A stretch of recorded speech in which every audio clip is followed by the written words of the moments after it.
Ad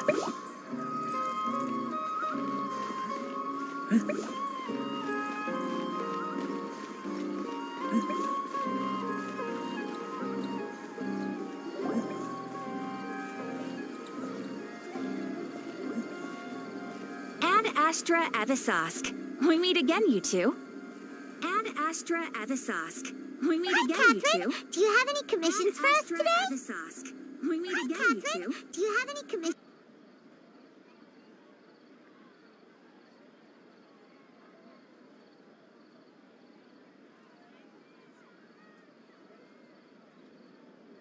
Commissions, huh? Let me think.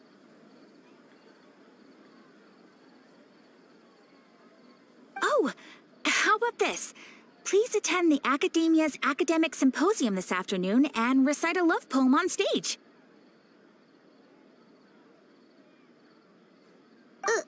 Wait, say what now? And if possible, please also use your camera to capture the reaction of the audience upon finishing the poem. Huh? What kind of commission is that?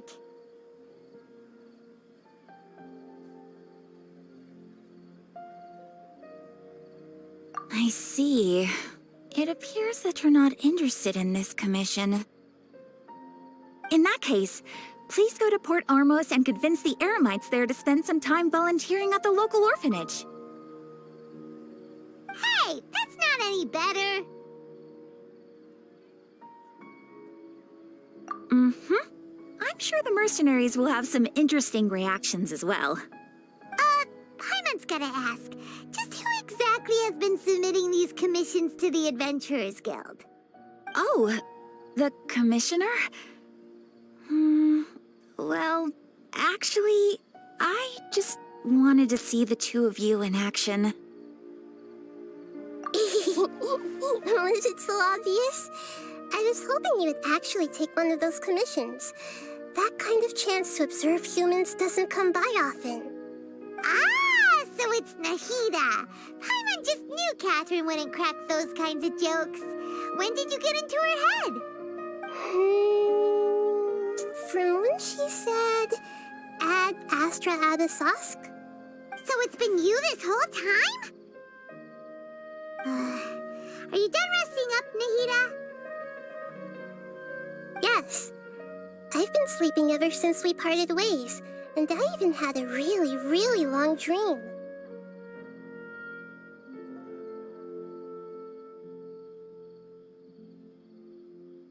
It was another dream about the Sumeru's festival, except it was a happy one. In my dream, I was sitting in the middle of a flower terrace, and everyone in Sumeru City was holding hands as they danced in circles around me. They danced round and round, and everyone looked really happy. I also got to sit on a gigantic flower carriage. Ferris, the Knight of Flowers, raised me really, really high above the ground, and I was throwing an endless amount of Yalda candies at the children. You know, Nahida, maybe your dream is how the Sumeru's festival really should be. It's meant to be a joyous time where everyone gets together to celebrate your birthday.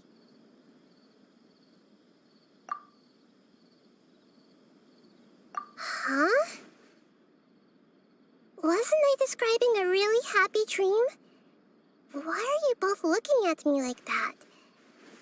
Wait, could this be an example of the emotion known as pity? No, we aren't pitying you. That would only make everything worse. We just don't want you to feel too sad. By the way, have you had a chance to visit Dunyarzad? How's she doing? The Homianis haven't allowed any visitors after the festival, so we haven't been able to check on her. Yes, I paid her a visit right after I woke up. She was resting at the time. Her condition is stabilized. However, since Elazar is a manifestation of the withering on the human body, we can only cure it by finding a way to take care of Irminsul's own withering. But for the moment, our top focus should still be figuring out what the sages are up to and what they're planning. Right. Who knows what'll happen if they manage to pull off another scheme like the Samsara of the Sumeru's festival? So our first priority should be investigating and putting a stop to the sage's activities. As for how we should pull that off, let's discuss it somewhere else. There are too many adventurers around here. Oh, good point. Sorry, adventurers. We're gonna be borrowing Catherine for a little while.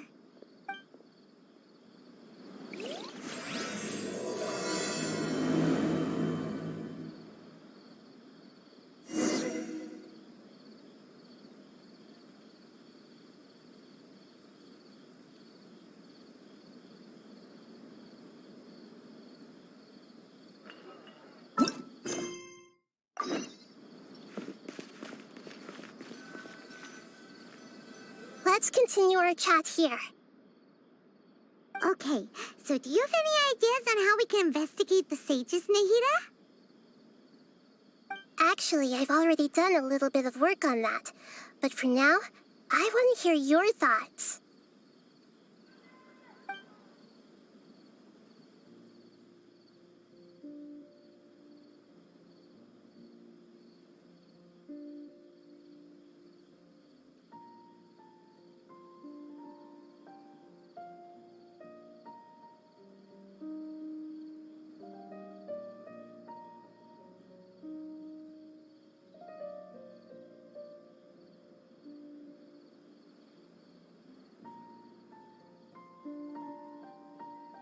No way, that's too risky. You mean it'd be too easy to get caught? No, it's not that. We shouldn't involve innocent students in this. A single mistake could completely ruin their lives. Doing that would be ignoring the safety of my people for my own selfish goals. How is that any different from what the sages are doing? That's a good point. Spoken like the god of Sumeru.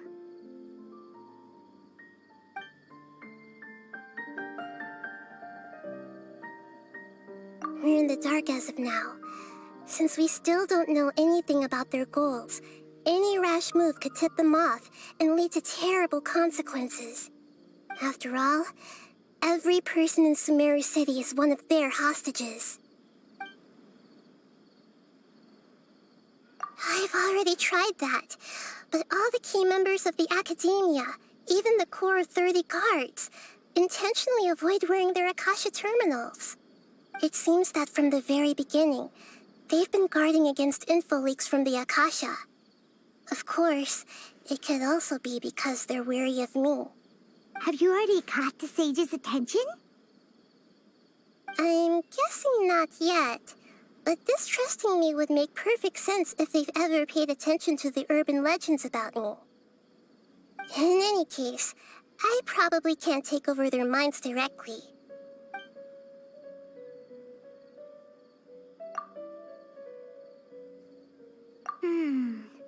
Are we really out of ideas? Nahida, you're super smart, so you already have something in mind, right? Don't keep us in suspense. Spill the beans already. According to a popular theory from the Vahumana Darshan of the Academia, rejecting impractical motions at the beginning of a planning session will give more weight to the actual proposal. Okay, but aren't you the god of wisdom? You don't have to use that kind of gimmick to make us take your ideas seriously.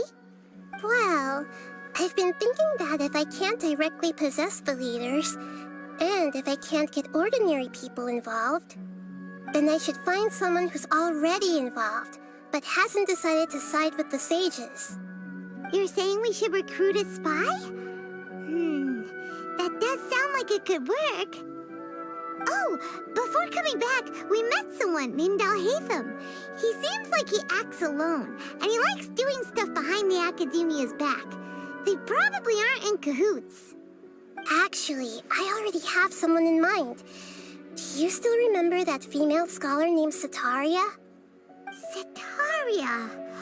Paimon remembers now. Isn't she the one who's always trailing behind the Grand Sage of the Academia? We ran into her basically every time the Sumeru Festival repeated itself. You could even say we're old enemies by now. Paimon still remembers the smug and mean way she always spoke to Nilu. I've always liked observing all kinds of people, and Setaria has always stood out from the crowd. She was born in the desert and was hailed as their greatest genius. Her academic gifts allowed her special admission into the academia, and also gave her the opportunity to serve as the sage's assistant. Oh, Paimon didn't know she was from the desert.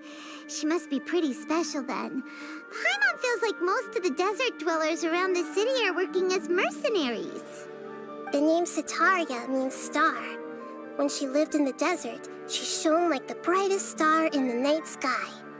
Later on, she was chosen by the sun. The star was given a place in the daytime sky to complement the sun's dazzling light. Soon after, the star witnessed the sun scorching the earth, which brought forth many disasters. The star began to waver. Instead of staying beside such a sun, wouldn't it be better to return and light up part of the night sky? But in the end, she couldn't give up the radiance of daytime. To cope with her shame, the star buried her guilt and closed her eyes. From the sound of it, Setaria's just hung up on the research opportunities here. But she doesn't really support the academia. She still feels guilty about not doing more for the desert, right? She's just running away from her problems. Indeed. When they are presented with complex moral issues, many people will simply plug their ears and go with the flow until the problem can't be fixed anymore. She's suppressing a lot of guilt, but before she realized it, she had already become the sage's accomplice. She can't deny her part in their schemes anymore. Right. We must somehow make her face her problems again. That way, not only can we get useful intel from her, but she can also use it as an opportunity to redeem herself. From my past observations, Setaria will take a day off from the academia every 10 days to do some shopping in the city. Tomorrow afternoon just happens to be a shopping day for her. That'll be our chance. To prepare, let's go check out some of her favorite spots and have a quick chat with a few of the vendors there.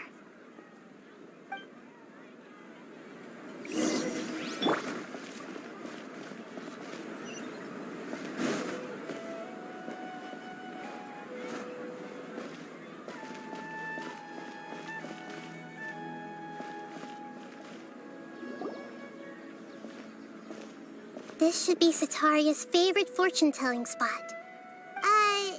So should we ask the fortune teller about Setaria?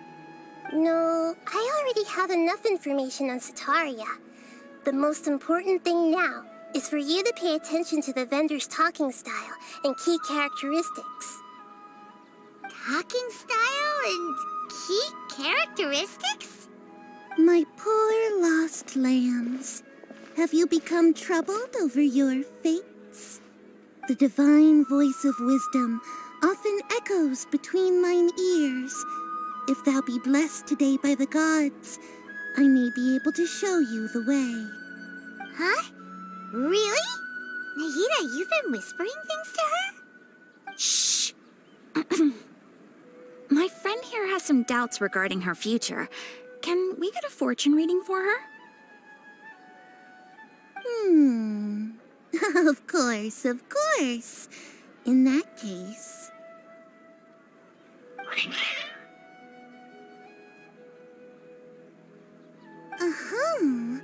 It would seem that Harut and Marut are quite wary of you.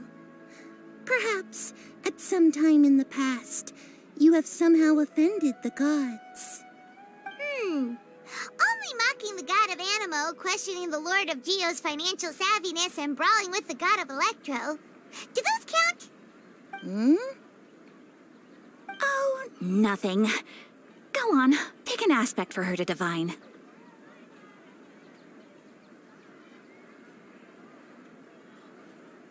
Love prospects? No problem at all.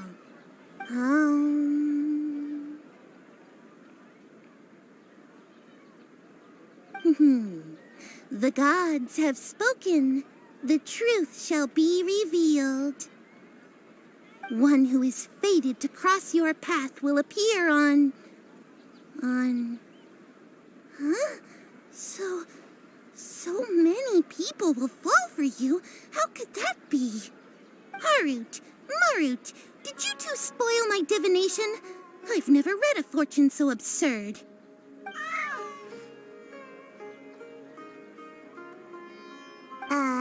Actually, Paimon thinks this is probably the most accurate fortune-telling you've ever done. I admit that the orientation of today's celestial matrix is, suboptimal. As such, there will be no charge. Is that so? Well, that can't be helped. If you were to bring some food offerings for Harut and Marut on your next visit, perhaps they could help you reverse the wheels of fate.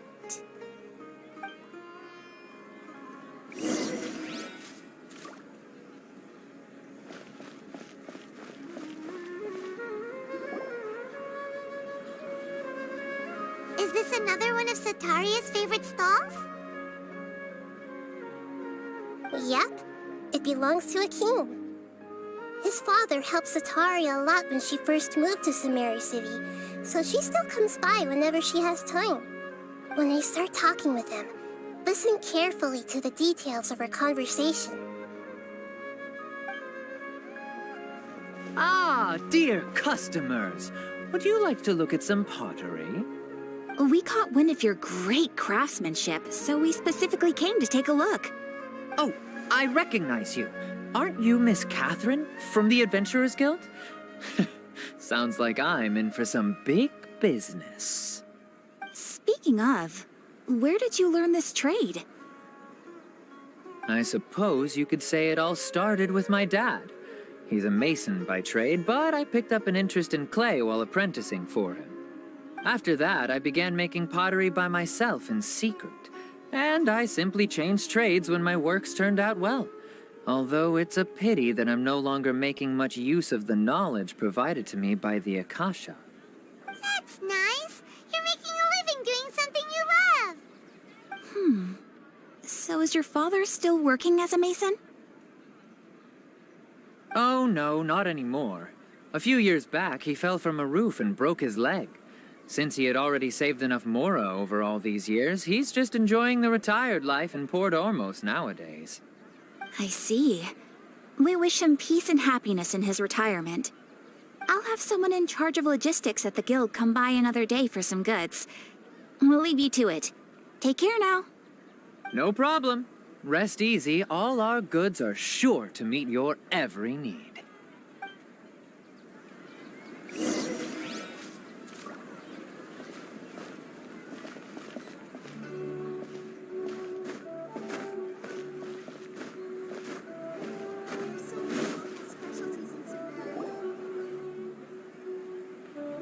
This should be our final stop.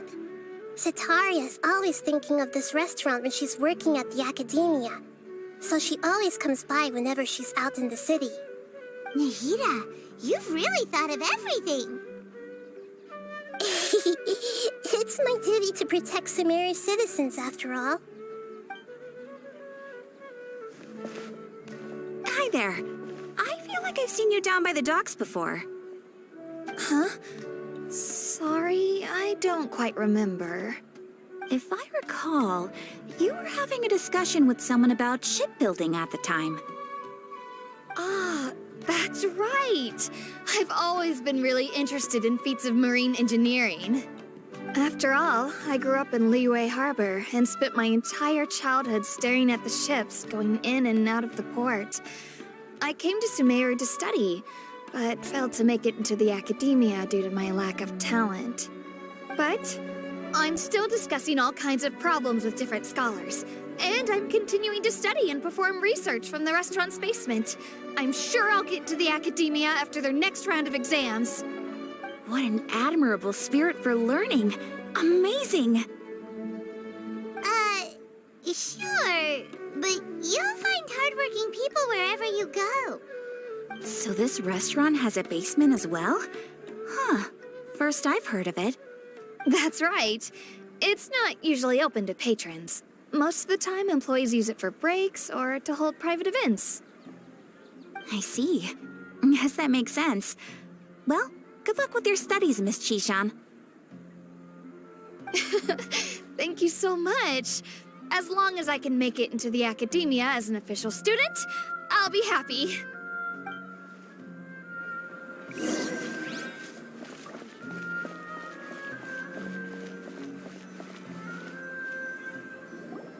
So, was that everybody?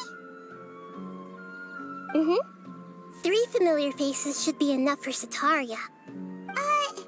What's the point of all the information we've collected? Nahida, you still haven't told us how you're planning to make Sataria face her problems.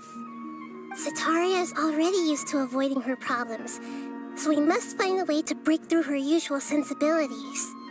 I remember that you mentioned that the Eremites in Port Ormos are all making a fuss about the upcoming resurrection of the Scarlet King. Although it's all just a boatload of nonsense, the fate of her homeland may turn out to be Sataria's soft spot. Oh, Paimon gets it now. You want to take advantage of the guilt Sataria feels about her homeland. Although she knows she should return home to help the people of the desert, all she's done is conspire with the sages. So how do we set that up? Well, the Scarlet King is long gone, and Sataria is also too smart to fall for any simple tricks. If we simply engaged her under the guise of the Scarlet King's believers, she would definitely be wary of us, and we may not get anywhere. But if we were to borrow some of her close acquaintances to talk with her, her reaction would probably be very different. So you mean you're going to possess those people we just talked to? Yep. Possess them through the Akasha. Imply that they've already converted to the faith of the Scarlet King, and then convey our made-up will of the Scarlet King. As long as everything goes smoothly, we'll get through to Sataria for sure. She'll never guess that we had anything to do with it. So that's how you're going to use all the info we collected on these people. It's so that you won't slip up and break form. Possessing them will only work if you can manage to pass off as them. Exactly. So, best of luck with impersonating them. Huh? Best of luck? But we don't know how to possess anyone. That's no problem at all. I'll just share all their senses with you once I've possessed them. As long as you're also wearing an Akasha terminal, the effect will basically be as if you've possessed them yourself. Huh. That is pretty convenient. But why does she have to do this? Can't you do it yourself? Although I've been observing humans for a while, I've never been good at imitating them. You're not wrong. It's always been painfully obvious whenever you try to pass as Catherine. If it was at all possible, I would have preferred to leave these people alone. But seeing how things are now, I probably should just accept it and push on. Yeah, don't beat yourself up over it. We're only doing this to help everyone, and we'll only be borrowing them for a little while anyway. All right, then let's give it a go tomorrow afternoon.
Here she comes. Satori is here! Let's quietly follow her. Once she starts talking to her acquaintances, we'll find a safe spot to begin possessing them. As for how we'll sway her to our side, I'll leave that to you. I trust you'll know what to say. Paimon's starting to feel kinda nervous. Okay, let's go. Looks like they've already started talking. Let's find a hiding spot and get started.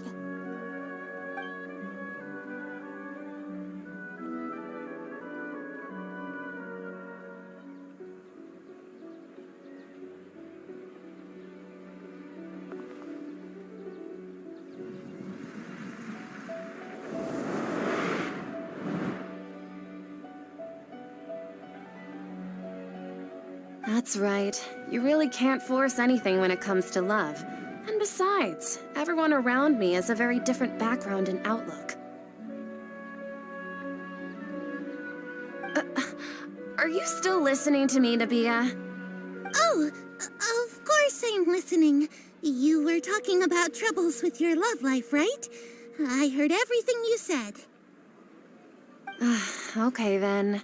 You just seemed a little distracted for a moment there.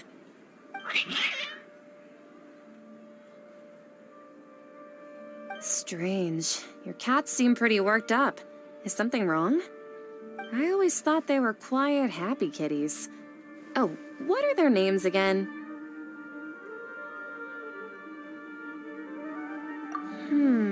Are you sure? Those aren't ringing a bell for some reason. Well, actually they have many names. Which names I use depends on my mood. Huh, I see. I imagine that must be hard for the kitties, too. Ahem. So, which fortune do you want me to read for you today? You must have come for another echo of the divine voice of wisdom. I'd like to get another reading on my love prospects, but to be perfectly honest with you, I feel like I've been a real mess recently. A mess? Well, could you do a reading on how long it'll take me to finish my current project at work? I really just want to get it over with. I hear you. No problem at all.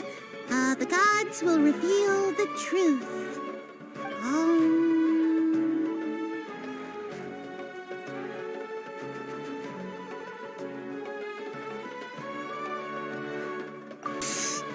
Sorry, your new laugh is just so hilarious. I couldn't help it.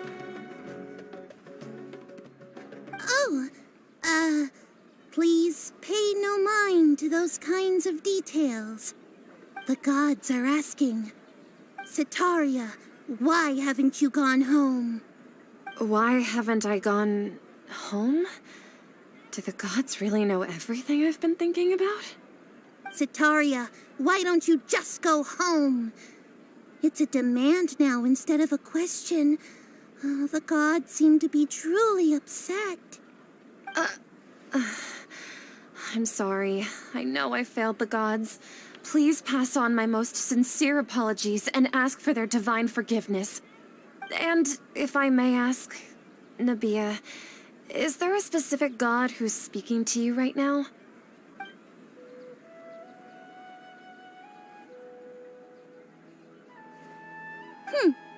What an inconsiderate and naive question. The god who is speaking to me is, of course, the wisest and mightiest of all, the Scarlet King. The Scarlet King? No wonder he would make such a demand of me. Oh, wait a second. The Scarlet King passed away a long time ago. Even though news of the Scarlet King's resurrection has been spreading like wildfire, it's all just a misinformation campaign from the academia. How can the Scarlet King still exist in real life? What insolence! I am the Scarlet King's most loyal believer. Do you wish to refute his voice of wisdom? Oh, no. As a child of the desert, I am only reveling in his power upon learning that his divine glory has touched even this city. I will think very carefully about his demand of me. I'm sorry. I must go now. Wait!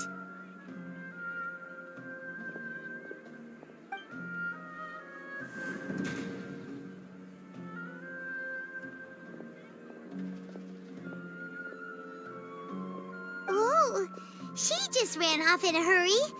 She looked pretty upset, too. Well done. Sataria didn't seem to suspect anything amiss. To have something she's been trying desperately to avoid show up out of nowhere and berate her, that must have shaken her to the core. Aw, Nahida, it seems like you understand human emotions really well after all. All I know are some abstract Harava-taught theories. And in any case, my time with you has shown a lot of them to be utterly useless. I'm still trying to make sense of everything. Anyway, enough of that. Let's hurry and catch up to Sataria. He's out of games now, right on cue. Let's get ready to possess him right away!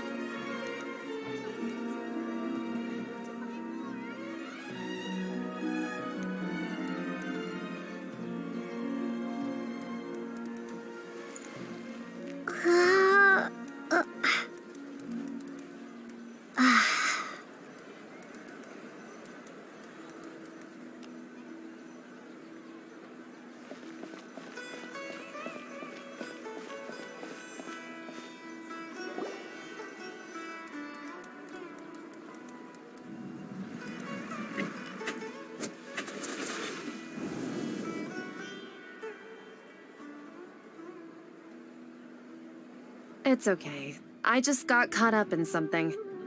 Oh, actually, didn't you ask me to help you look for work? What kind of work were you looking for again? Oh, right. Your old man's craft. How could I forget? Speaking of, how's he doing? Is he feeling any better?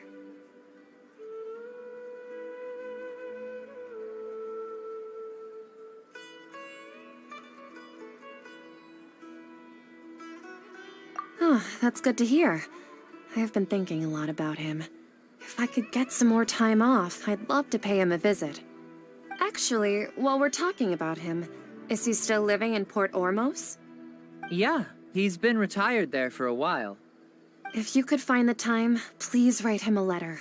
Please pass on that recently, faith in the Scarlet King has taken root in Port Ormos and has begun to spread across Sumeru. He has a quick temper and has always been a devout follower of the Dendro Archon. I don't want him to get into a fight with those Scarlet King believers because of a difference in beliefs. Oh? So who are you siding with in all of this? The Academia or the Scarlet King? I'm so jealous of you. You were born a child of the desert. Yet you chose to betray the Scarlet King, and now you spend all your time with those crooks from the Academia. Akeem, you don't mean you've also become a believer of the Scarlet King? What's so strange about becoming a believer of the wise Scarlet King? In fact, aren't you the strange one? The one who still can't pick a side? Can't pick a side? Me? Whoa! Paimon had no idea you'd be so good at this! You really zeroed in on the issue and put it right in front of her. It might feel a bit overwhelming for Sataria. But once everything is over, I'll be sure to pay her a visit to her mind and explain everything. Anyway, let's keep going.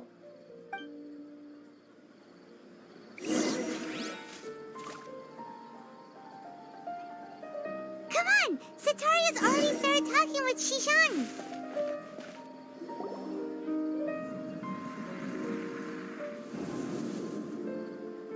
So, Shishan, have you noticed anything weird in the city lately?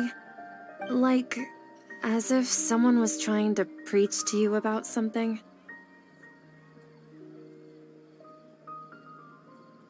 Oh, right. Speaking of strange things, I celebrated the Sub-Zerus festival so many times that I lost count. That was really weird. Wait, how could you be aware of that? That should be impossible. Nothing in the report indicated anything like that. Are you still failing to realize that the Academia's lowly tricks could never deceive all of Sumeru's citizens? Shishan, don't tell me that you've converted to the Scarlet King as well! What an absurd question. You make it sound like I should be ashamed for becoming a believer of the Scarlet King.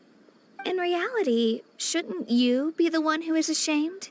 You, who worked side by side with the academia and treated people as nothing more than experimental subjects. Please, please stop!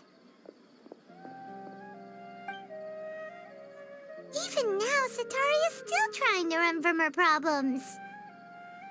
She can no longer justify everything to herself. Hey, she's trying to talk to the guards. What should we do? This is the most important part of all. Quick, get ready. Mercenary, you're a member of the Corps of 30, correct? Please help me pass a message to the Matra right away.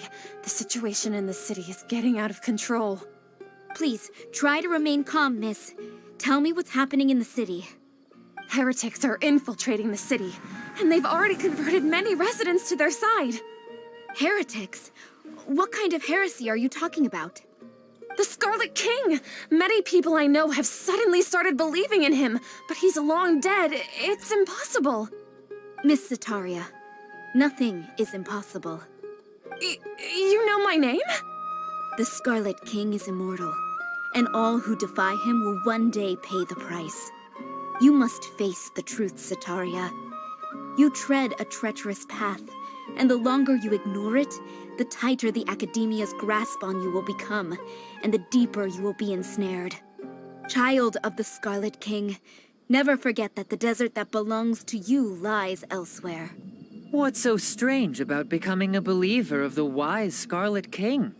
In fact, aren't you the strange one? The one who still can't pick a side? What an absurd question. You make it sound like I should be ashamed for becoming a believer of the Scarlet King. Sataria, why haven't you gone home?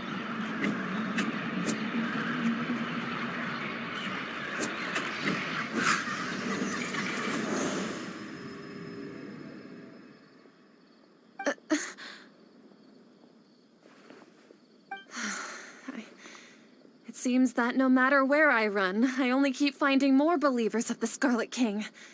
I have to say, this is a familiar feeling. I've also been running from my guilt this whole time. Guilt over my part in the Sage's plans, and from ignoring the letters from the children of my homeland. But no matter how much I may try to ignore or get rid of it, my guilt always comes back. You won't necessarily lose your research opportunities by facing the truth. Besides, did you really want to conduct your research while carrying such heavy feelings of guilt? How do you know me so well? Are you truly just a believer of the Scarlet King? Or are you the god himself? That's not important. The important thing is to pass judgment on the Academia and its sages, and to correct their mistakes. If you could provide some assistance in this matter, perhaps it could serve as a form of atonement. I've actually never believed in the gods, but I've always believed in serendipity. Your appearance must be a fated opportunity for me to get out of this wretched situation. Please tell me, what can I do for you? How much do you know about the sage's current activities? I was just one of the designers for the massed dream harvest scheme, which is what happened around the Sumeru's festival. But I know very little about the full scope of the overall project. I'd assume that only staff with the highest clearance would have access to those confidential documents. I've just been working to meet the Grand Sage's specified requirements.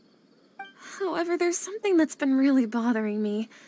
I heard that a scholar who was previously expelled has returned to the city, and even the sages are still quite wary of him. To fight against the Academia, we will need to figure out the nature and the purpose of their work. Is there a way for us to get access to the confidential documents you mentioned? It should be possible if we're willing to take some risks. After all, I'm an assistant to the Grand Sage, and I've been working on many tasks outside of the project. One thing, though, I won't be able to transfer the documents to you through the Akasha once I get my hands on them. The sages have always closely monitored all activities within the Akasha. Let me see... let's use the most primitive method. Send someone to pick up the documents tomorrow evening at the Academia entrance. The Academia entrance. Wouldn't that be too conspicuous? Don't worry about that. I assure you, this won't be a trap. I'm only suggesting this location because it'll draw more scrutiny for me to leave the Academia again. It'll be safest for me to distract the guards long enough to hand you the documents. All right, I trust you. So, if I were to successfully complete this task, would it mean I've atoned for my wrongdoings? That'll depend on the judgment of the Dendro Archon. The Dendro Archon. That's right. Her people are the ones we have endangered. As the God of Wisdom, she's also the one responsible for judging and guiding the scholars. Maybe it's time for me to find a god to believe in. Just as Nahida predicted, we've managed to bring Sataria to our side. The Traveler's execution was ingenious. She's the one who deserves all the praise. Well, now that we've made plans to meet again tomorrow evening, all we can do is pray for Sataria's mission to go off without a hitch. Pray? But if we're going to pray to the gods, aren't we just praying to you? God of Wisdom and Guardian of the Scholars? No. The truth is the true Guardian of Scholars. I've always believed that. Anyway, let's meet again tomorrow evening at the Adventurers Guild.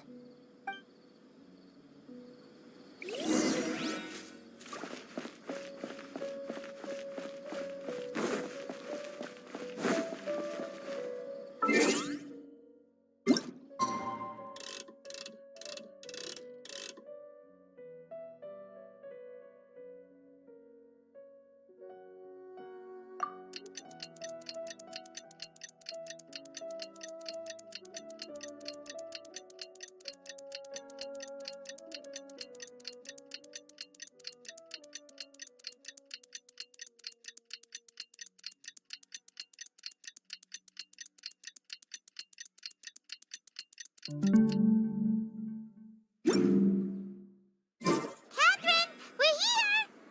Oh, you are the other Catherine, right? That's right. I suppose I'm the other Catherine in your mind. Shh! We're on a secret mission tonight, so we need to protect Catherine's identity. Yep, Paimon's right. We cannot fully rule out the chance that the meetup tonight is just a trap. If something were to happen, my existence may be the only trump card we'll be able to play. After all, the Academia should still be unable to confirm the existence of my consciousness in the outside world. Yep, exactly. Just what Paimon was thinking. Anyway, enough about that. Let's just make sure to be on our guard. Off? What do you feel is off? It's the middle of the night. Of course it's quiet. You're not getting paranoid, are you? No, I think she's right. It really is a lot quieter than usual. If you look around, there seems to be fewer people on the streets. I'm not sure if this is the case for the entire city, though. Huh. Maybe it's just a coincidence. Maybe Sataria figured out a way to not only distract the guards, but also to get everyone to go to sleep early, just so we can exchange the documents in peace. I also can't quite figure out why things feel a little off. But now that we're here, let's go ahead and meet her as we planned. Well, regardless, as long as you're here with us, Paimon feels a little safer.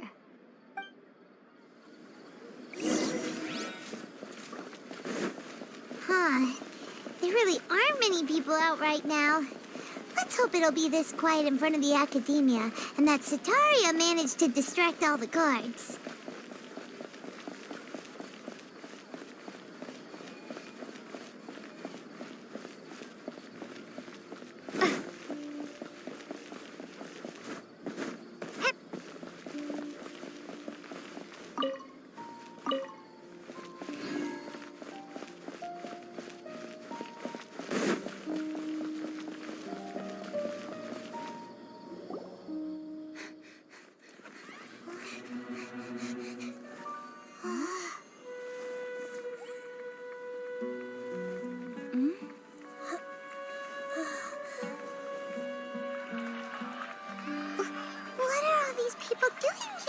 hour of the night. Ah, the triumphant hero returns at last. And to a rather spectacular welcome, even if I do say so myself. You're the outcast, expelled from the academia. Indeed I am. Although these days they tend to call me the Doctor.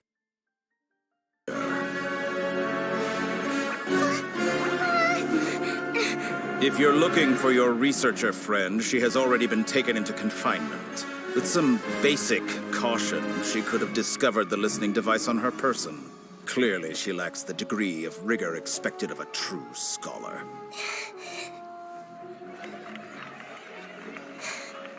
The people of Sumeru City. What have you done to them? I simply made some minor adjustments to their Akasha terminals. Now they can deposit information directly into the subconscious. As you can see, all these lovely people now believe this traveler is a hero who has just saved the world. My experiment is a success. And now it seems they can no longer hold back their sheer adoration. No, what should we do? These are all just regular people. Leave now. You need to get out of here. But that guy's a Fatui Harbinger. We can't just leave you here. Nor can I abandon the people of Sumeru.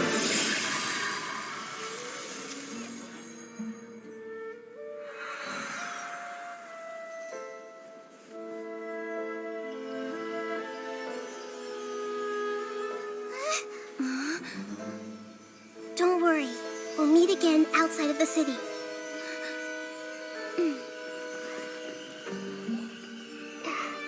I see.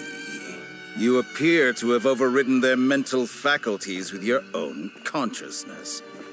To possess such a powerful mind, you must be the god of wisdom.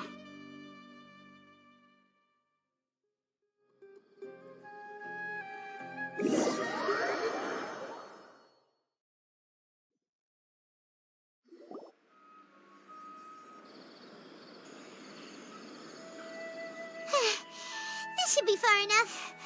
Whew. Paimon needs to catch her breath first. Is Nahida going to be okay? We only made it out because of her. Paimon wasn't counting on running into a new Harbinger here, let alone such a high-ranking one. That guy was number 2. So scary. He called himself the Doctor. Remember, Tainari told us about him. Sataria did say that someone who once got expelled from the academia came back recently. And that even the sages are wary of him. Yep, sounds like she must have been talking about the Doctor. Yeah, now that the Doctor's in the picture, we're no longer just dealing with the academia. They're in cahoots with the Fatui. But what are the Fatui after this time? Another Gnosis? Yeah, things would be a lot easier with Nahida's help. Nahida said we'll meet again outside of the city. But we can't just keep waiting around, right?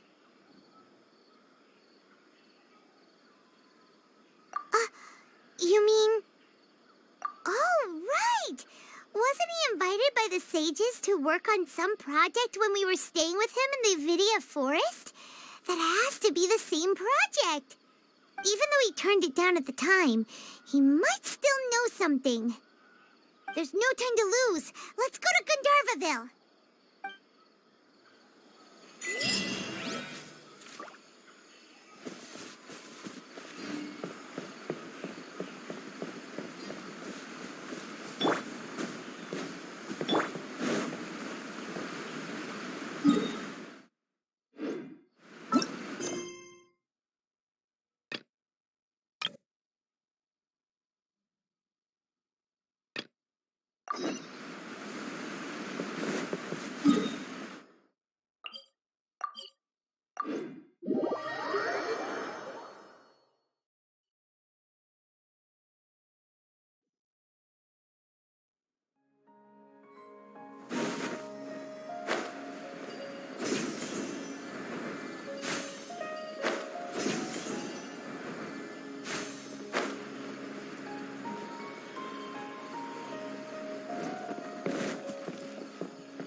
keep your voice down. Tainari, everything's spinning. Am I going to die? Tell Mom that I should have listened to her. And tell Suna that I'm sorry for breaking her toy. I didn't tell her because I was scared that she wouldn't play with me anymore. Tainari, I heard that people turn into birds after they die. Is that true? I feel like I'm getting lighter. What happened? Tainari, is he? Okay, enough nonsense. You just have a small fever. Take your medication and rest. You'll be bouncing off the walls in no time. Really? Then, can you keep the thing about the toy a secret for now? No can do. You're a big kid now. Once you've recovered, go and apologize. Keeping secrets to yourself won't solve anything. Oh. Hey, let me ask you something. I recall that you're usually pretty healthy. How did you get this sick all of a sudden? I don't know either. Mom's been telling me not to play in the forest. I just wanted to look inside. It's different from before. I got lost and went around in a huge circle. After I got out, I started feeling dizzy. Could it be?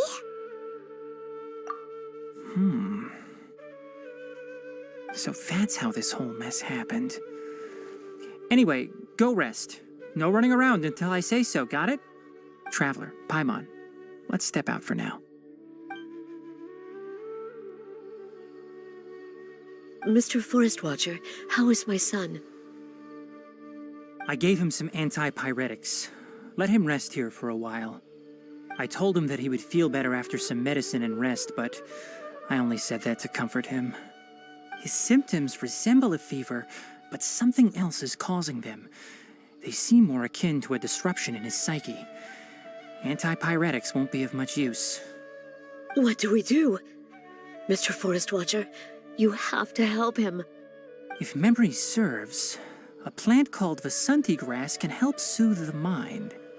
A small number grow in arid deserts.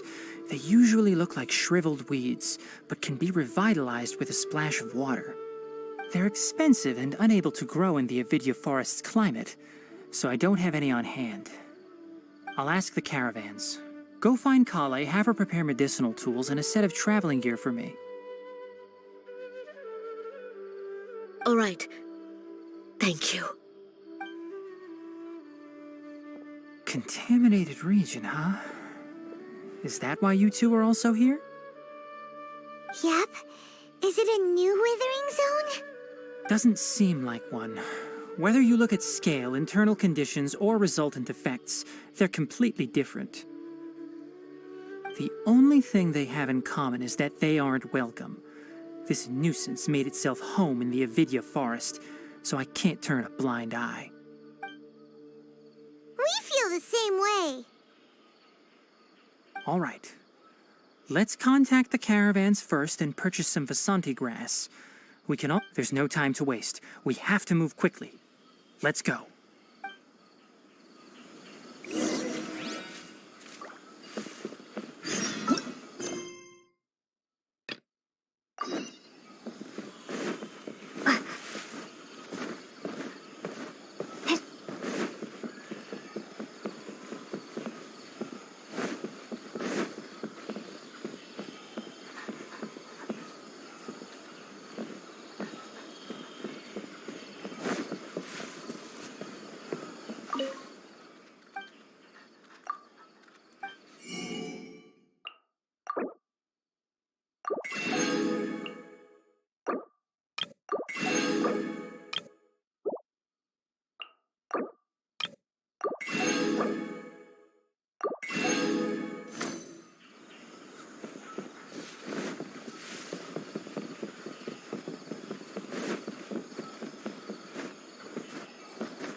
Hold it right there. A blonde-haired traveler and a floating fairy. We've got you all right. Take a look around. You've fallen right into our trap. Are you mercenaries from the Corps of 30? Did you come here to arrest us? Corps of 30? We're nothing like those government lapdogs who don't even get scraps for their work. We are an elite brigade that commands the highest commission rate in all of Sumeru. We're here on the orders of a client known only as the Outcast. The Outcast? An outcast from the Academia? But why wouldn't the doctor just send the Fatui after us?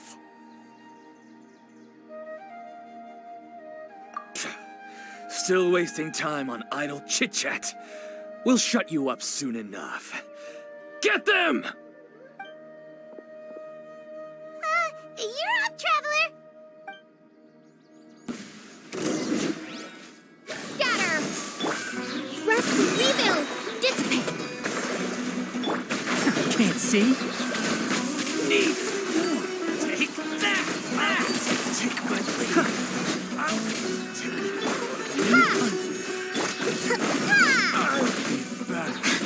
Our bond is strong!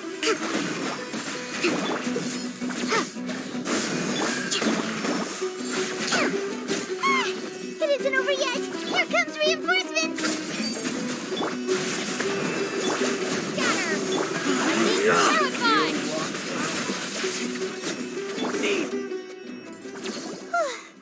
That was pretty rough.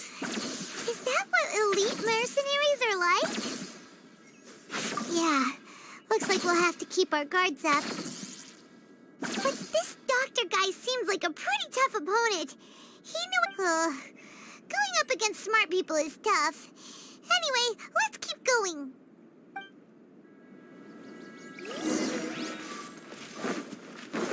Keep up.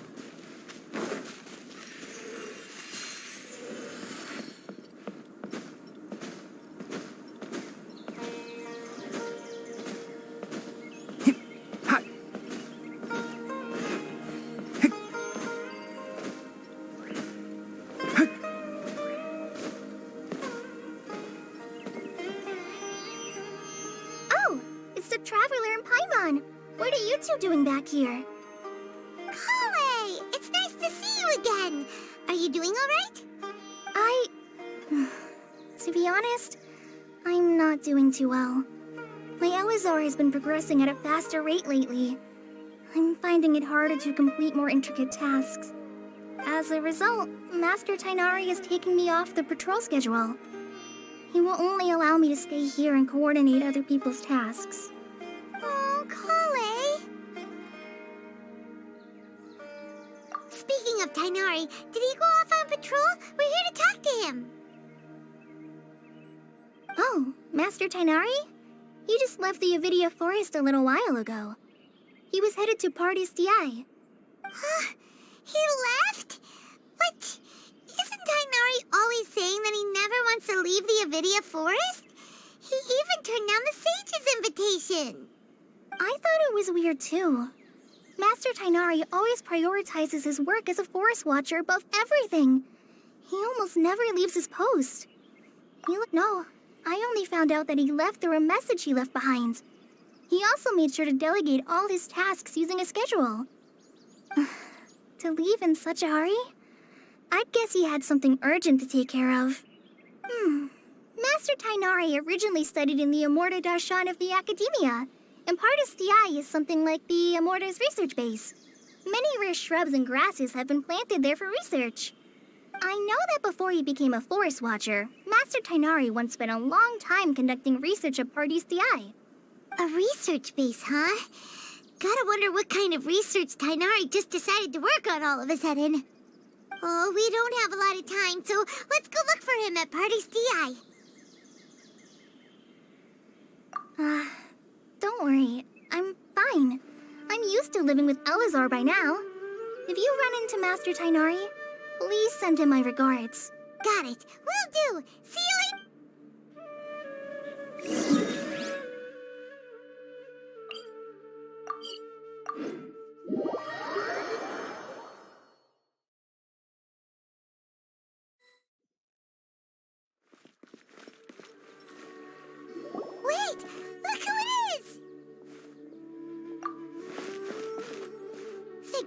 course you're okay. We were so worried about you. Hey, this was supposed to be a touching reunion, but you're ruining the moment. Actually, it's very smart of the traveler to be wary of me right now. After all, the doctor has shown that his technology can apparently even control human minds. Plus, it's not like you could have known what happened after we split up and I was facing the doctor by myself. Even a pool of stagnant water after a torrential storm can occasionally pass as a patch of sky. Paimon feels like only the real Nahida could come up with such an obscure analogy. Huh? But I wasn't trying to win your trust or anything. All I wanted was to clarify my point. Well, we understand that point now. Please, Nahida, tell us more about what happened. Are those poor people all right? When you left, I was still in the middle of restoring everyone's minds. Thankfully, when the doctor mentioned depositing information into the subconscious, he didn't mean engraving information into their minds. Instead, he did something closer to creating hallucinations. That was still within my power to fix. Luckily, I managed to finish my restorations and mind jump away from him just as he was about to capture me. Whew. What a relief. The doctor sure pulled out some hidden cards, but good thing we had Nahida with us. I wouldn't be relieved just yet. I gave away my true identity when I restored everyone's minds, which means we've lost another one of our trump cards. Also, the doctor is already an expert at modifying Akasha terminals. Maybe it's only a matter of time until he captures my consciousness inside the Akasha. Would that mean you'd no longer be able to jump between minds? Then how do we stop him? He's still at the academia, so it's possible he already started messing with the Akasha. Ugh, it feels like he's toying with us. What a nasty piece of work. Plus, the doctor's combat ability alone is apparently enough to make him worthy of being number 2 of the Fatui. We shouldn't give up hope just yet. Let's try to find another way to attack this problem. Actually, Nahida, how did you know we were trying to get to Party's DI? Have you been waiting for us? Yes, I have. I can see the traveler's elemental energy, so I deduced your destination by looking at the direction you were moving in. You didn't come here for sightseeing, right? Did you find any leads? We're looking for a scholar we know. His name is Tainari, and the sages once tried to reach out to him. Why don't you come inside with us and see what we can find? Okay, let's just hope we won't get him into trouble.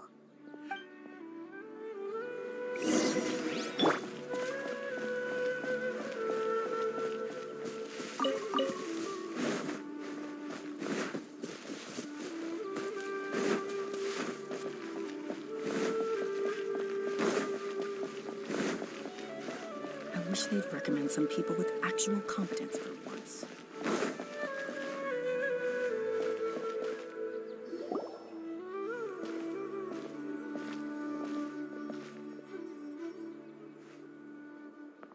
Traveler?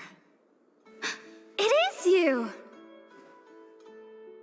Ah, the voice! It's Hypatia! Ah, what a pleasant surprise! It's so nice to see the two of you again. Who's this? She's a scholar we met in the Avidia Forest. When we last saw each other, she was still training in the... what's it called? Satyavada life? Oh, I see. That's right, we're old friends. You've come at just the right time. Ever since I've come here, hardly anyone has even talked to me. Hypatia, you're way too excited about this. Actually, for you to leave the Avidia Forest means... you're not in training anymore? Wait, no. Did you already finish your training and reach Paripurna life? What do you think? My consciousness has already managed to make contact with the divine. You did it! Congratulations! It's so exhilarating to share this sublime joy with others at long last. when my consciousness made contact with the gods. Ah, what a supreme and unparalleled experience that was! That sounds incredible! Oh, all right. Actually, please wait. I haven't forgotten my promise to you. Remember? I promised to help you understand what you saw from Irminsul once I gained deeper insights. My current self has not only gained true insight, but I can even help you establish a direct connection to the consciousness of the divine. You can do that? I've never heard of anything like that, but if you want to give it a try, I'll do my best to protect your consciousness during the process. Hold on. I brought some spirit-born ale with me. This is still a crucial part of the ceremony. We're using that incense again? All right now. Hold my hand. I'll help you establish a pathway to connect your consciousness. Okay. Ready?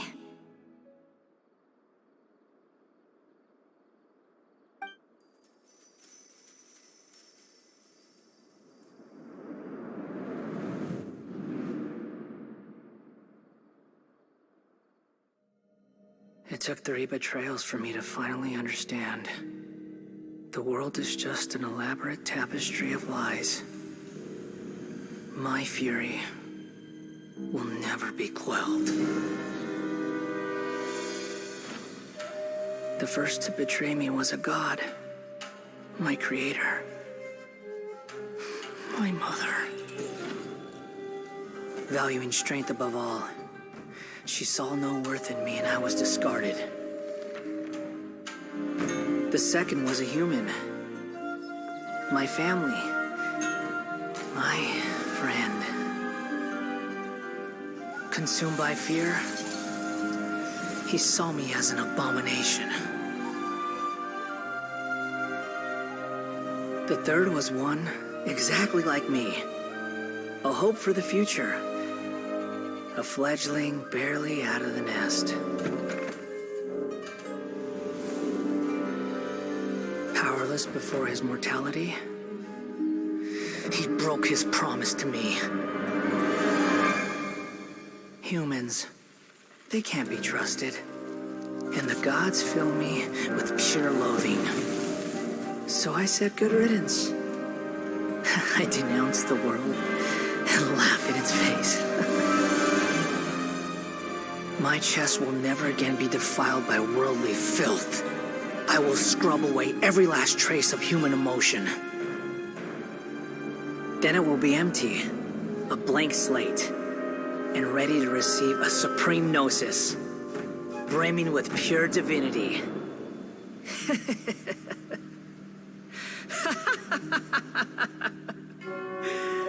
There is no need to fear. The pain will be brief.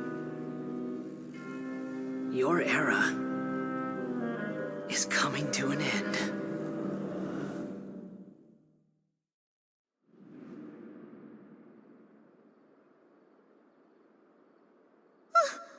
What was that?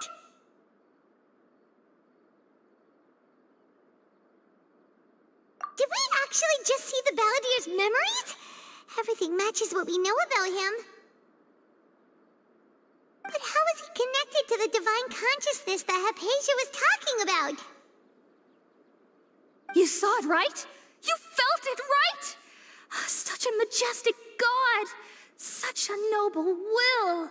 Such sublime emotion! Alas, shame. If only that which beats within my chest wasn't a filthy mortal heart. Oh, great and merciful God, please grant me forgiveness and salvation. Do you understand now? I'm afraid this is no Purna life, but rather... Ah! You! Why are you so mean to me? Why is everyone hiding from me? I found divine wisdom. Shouldn't I receive praise and honor? Haven't I uncovered that light in the darkness? Hypatia? That's how I always thought everything should be. Wait. Have I already lost my mind?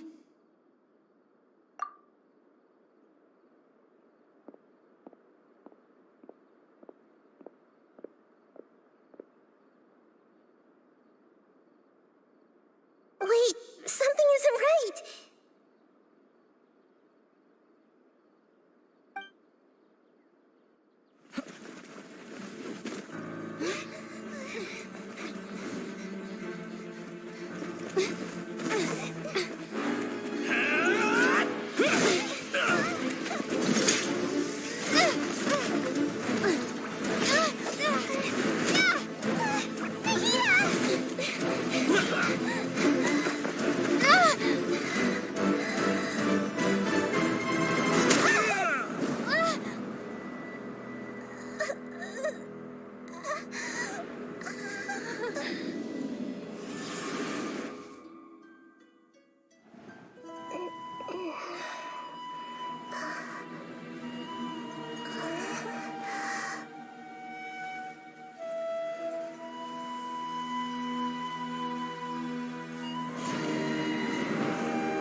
Okay, we finally lost him.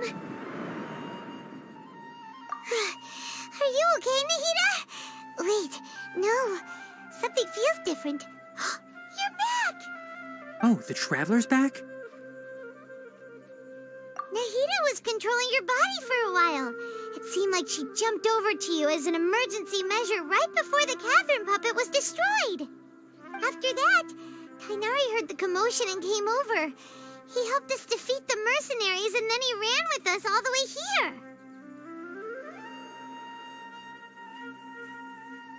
What?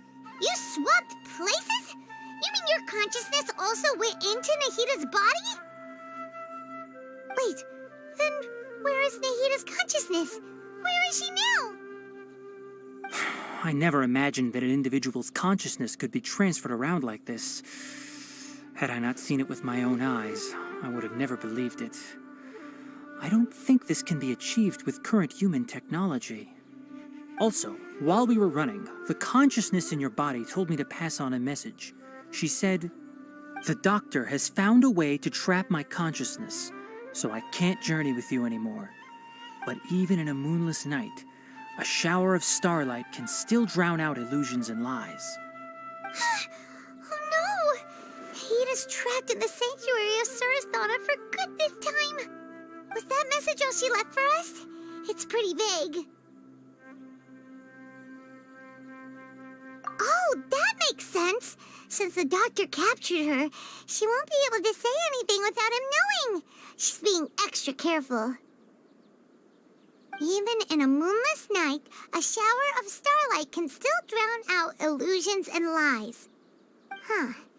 Paimon knows the moon illusions and lies are from the alchemical divination at the Sumeru's festival. Didn't Nahida use a starlight analogy before?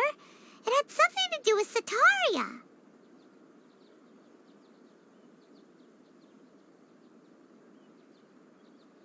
Oh, that makes a lot of sense. Huh. Do you think Nahida was telling us to go find help in the desert? But she isn't with us anymore. Think we'll be okay? Paimon, you said Sanctuary of Surasthana. Does this mean that this Nahida you're talking about, the consciousness who was occupying the traveler's body, is the Dendro Archon? correct? But the situation's a bit complicated, so it's really hard for us to explain right now. That's all right. A scholar's curiosity doesn't need to be appeased right away. As for the complicated nature of the situation, safe to say I have witnessed that for myself. I've spent some time with you, and it looks like the Dendro Archon's also on your side, so I trust you. Thank you, Tainari. Oh, actually, we came here to ask you a question. What do you know about the project that the sages have been working on? Ah, that. While I was indeed invited to join that project, the sages were all I know is that that project has something to do with the restoration of Irminsul. Huh?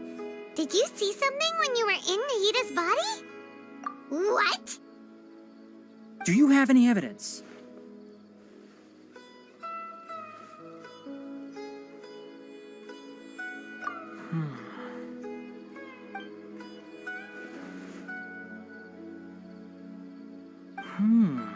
So that's what happened. That explains why Hypatia's symptoms were different from those of the other scholars who went mad. It's because she made contact with the consciousness of a new god who is still in the process of being born. Tainari, did you leave the Avidia Forest because of Hypatia? I did. I noticed Hypatia's mental anomalies, but since her symptoms were rather atypical, I secretly took her to Pardis Dii and began searching for a way to return her to her normal self. If I didn't take action, Hypatia would have already been taken by the Matra to the desert, doomed to a life of exile at Aru village. Now that you mention it, I knew the Academia has never thought particularly highly of Lesser Lord Kusanali, but I still didn't expect them to do something as arrogant as creating a new god. Looks like I made the right decision by not accepting their invitation. The Doctor and the Balladeer. We have 2 Fatui Harbingers in Sumeru. Sounds like we're in for a bad time. From your description, I don't think they've completed their project. There may still be room for us to intervene. But then, what is the connection between creating a new god and restoring Irminsul? Yeah, it feels like we're still nowhere close to figuring out the sage's goals. Right, we've pretty much gone over everything we need to know, so we should head out. How about you, Tainari? What are you going to do? I'll stay here for now. I still want to try a few more things to help Hypatia. If you're planning to go into the desert, start by heading for Caravan Rabat. That'll be your fastest route. Come find me here if there's anything else I can do to help. May the spirit of wisdom go with you. Thanks, Tainari. Hopefully Hypatia will feel better soon. We're off then.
We finally made it to Caravan Rabat.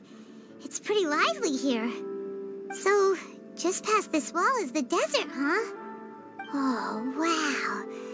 Paimon remembers hearing people call this the Wall of Samiel. It's made to block sandstorms from the outside. Oh, if it's this tall, it's gotta be the divine work of Greater Lord Rukkhadevata, right?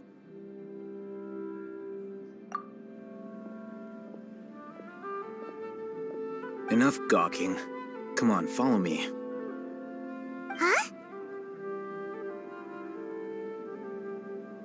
Over here. Oh, Hatham went that way! Let's hurry up and follow him. Wonder what he's up to.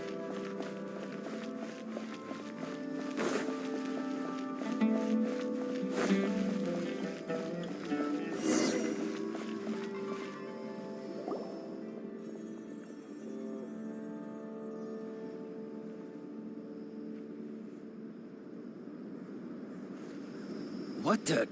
Where did she go? How did we lose them? They were just here a second ago. More Eremite mercenaries? Who are they working for this time? Anyway, Traveler, it seems like we were being followed again. You were too careless. You should have noticed those hopeless amateurs trailing you a long time ago. There's no need to thank me. I've never cared to keep track of personal favors. All I did was correct a mistake I happened to come across. It's a habit I developed at the Academia. You really gave Paimon a scare, Alhaitham. We never thought we'd run into you here. Last time we met at Port Ormos, didn't you say you were going back to the Academia? Wait, don't tell Paimon that you're here to take us back on their orders. Oh, so you've already landed yourselves on the Academia's hit list. I can't say that I didn't expect it. However, had I wished to turn you over to the Academia, don't you think you'd already be the Eremites' honored guests by now? Oh, right. You do have a point. I have no interest in running errands for that project. As a scholar, I've always belonged to the camp that promotes researcher autonomy. And these days, you're more fascinating than anything the sages can offer. Not quite. To tell you the truth, I'm still investigating the Divine Knowledge Capsule. Unfortunately, I've run into some difficulties. Everyone says the capsule originated in the desert and was eventually moved to Port Ormos. If I am to get to the bottom of this, I must understand how the capsule first came to be. Which brings me back to you, and why you're so interesting. The leader of Ain al-Ahmar used the Divine Knowledge Capsule right in front of you, and upon seeing him, your expression became perplexed, and you were lost in thought for quite some time. To have that kind of reaction, I think you must have realized something. Are you interested at all in sharing what you've been hiding from me?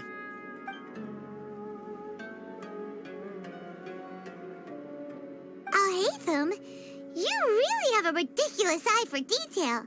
What kind of person even notices or remembers stuff like that? So that's your answer. Well, I do work for the Academia after all. So considering that, it is indeed wise to keep your cards close to your chest. But that does prove you do have some undisclosed information about the Divine Knowledge Capsule. Am I right? No matter. Rather than simply learning the answers from you, I'd still prefer to investigate on my own. Speaking of, you two are also headed to the desert? That's right. We have the same plan as you. But we don't really have any concrete goals at the moment. Then I'd suggest starting with Aru Village. It's the largest settlement in the desert, so it'll probably have more resources and intel than anywhere else. Well, would you like to head there together? It's always better to travel with someone you know. Let's go!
with me!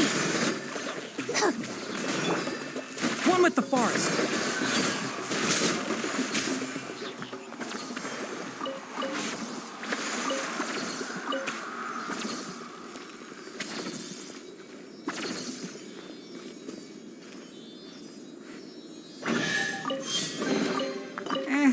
I think we can forgo the lost and found report.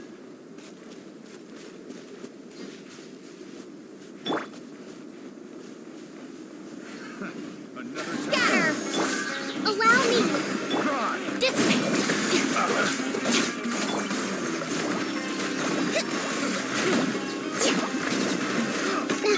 Enshroud! Becomes the hunted. Propagate! Stand with me! Have a little taste, huh? Picked the wrong test subject.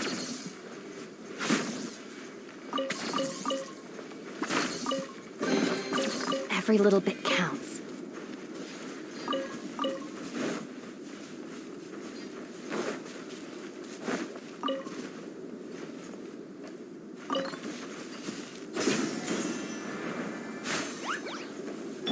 One with the forest. Rest and rebuild! Our bond is strong!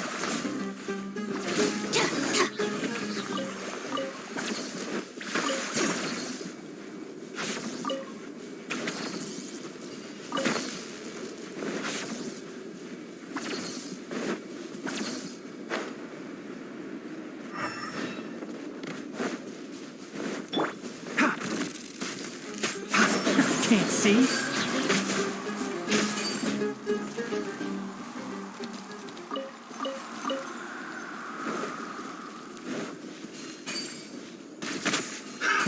Another test subject. One thing after another. Stand with me! One with the forest.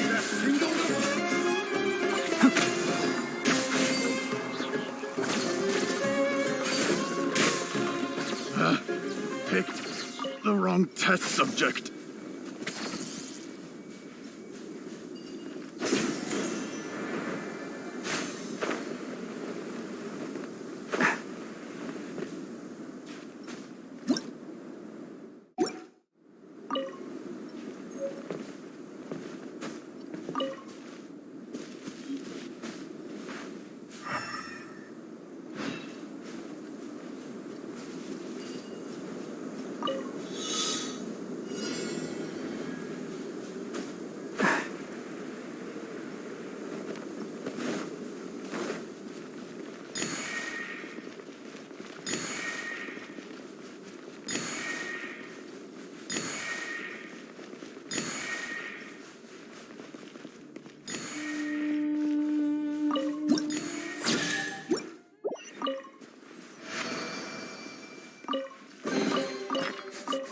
Smells like something good is inside.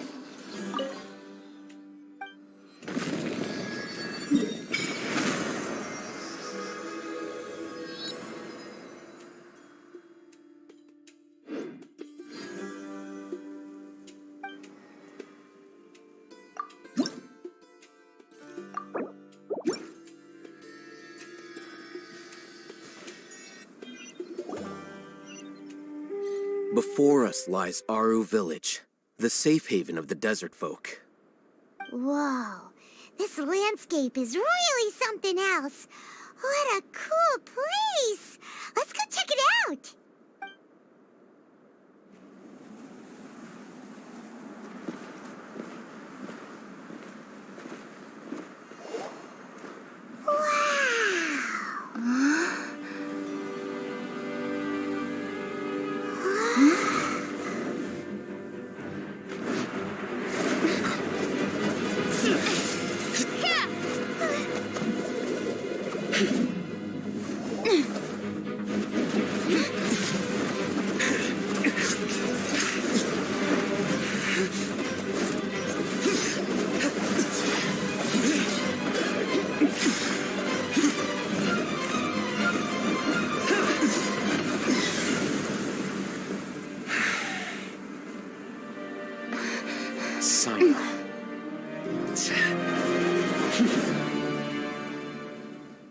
Unless my memory fails me, we have barely spoken 2 words to each other before now at the Academia.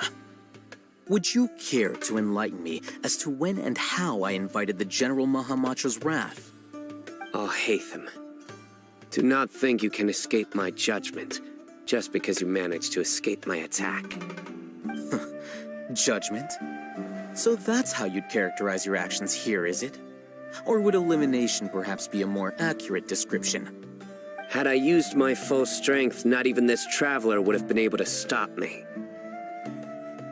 Though styled like an assassination, I sought only to ensure that my target would be unable to flee or resist. Standard practice for the Matra, as well you know. Seemed to me more like your own personal touch. Who is that, Al-Haytham? Did you call him General Mahamatra? Yes. General Mahamatra Sino, head of all the Matra at the Academia. He's a formidable hunter, and the ultimate nightmare for any who have committed academic crimes. You seem to have placed a lot of trust in Al-Haytham, to the point of blocking an attack for him. If I were you, I'd never choose to side with him. I wouldn't believe a single word that comes out of his mouth. I have been pursuing this scribe for a long time. I urge you, stand back and do not seek to defend him any longer. Otherwise, there will be consequences. Has Al-Haytham done something wrong? Paimon doesn't think he's as bad as you've made him out to be. I won't waste my breath explaining things. Al-Haytham, I saw it during our fight. Take it out. The divine knowledge capsule you're hiding on your person. Unless you want me to retrieve it for myself. Very perceptive of you. Nothing escapes a Matra's senses. Wait, the divine knowledge capsule? Didn't it fall into the Matra's hands in Port Ormos? No wonder you speak with such confidence, Sino.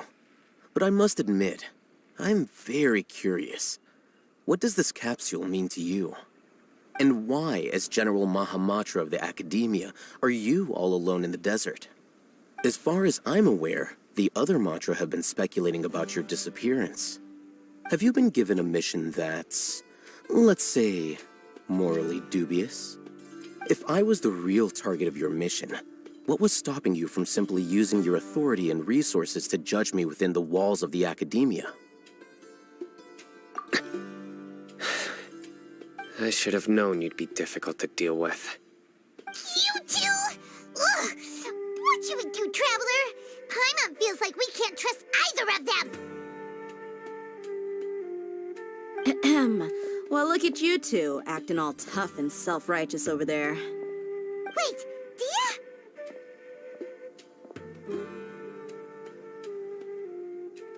Great! Finally, someone that we can trust! You gotta help us out here, otherwise these two are gonna start fighting again! Yeah, sure looks that way. 2 giants from the Academia duking it out once and for all. Not something you get to see every day, that's for sure. Listen, I know you academic types love to fill up your big brains with self-righteous morality and lord your empty rules and virtues over each other. But how dare you bring your petty disputes into the safe haven of Aru Village?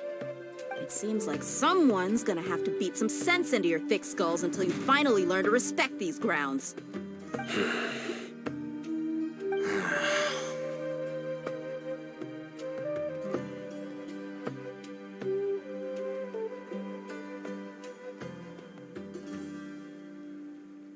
Hey, did either of you hear a word I just said?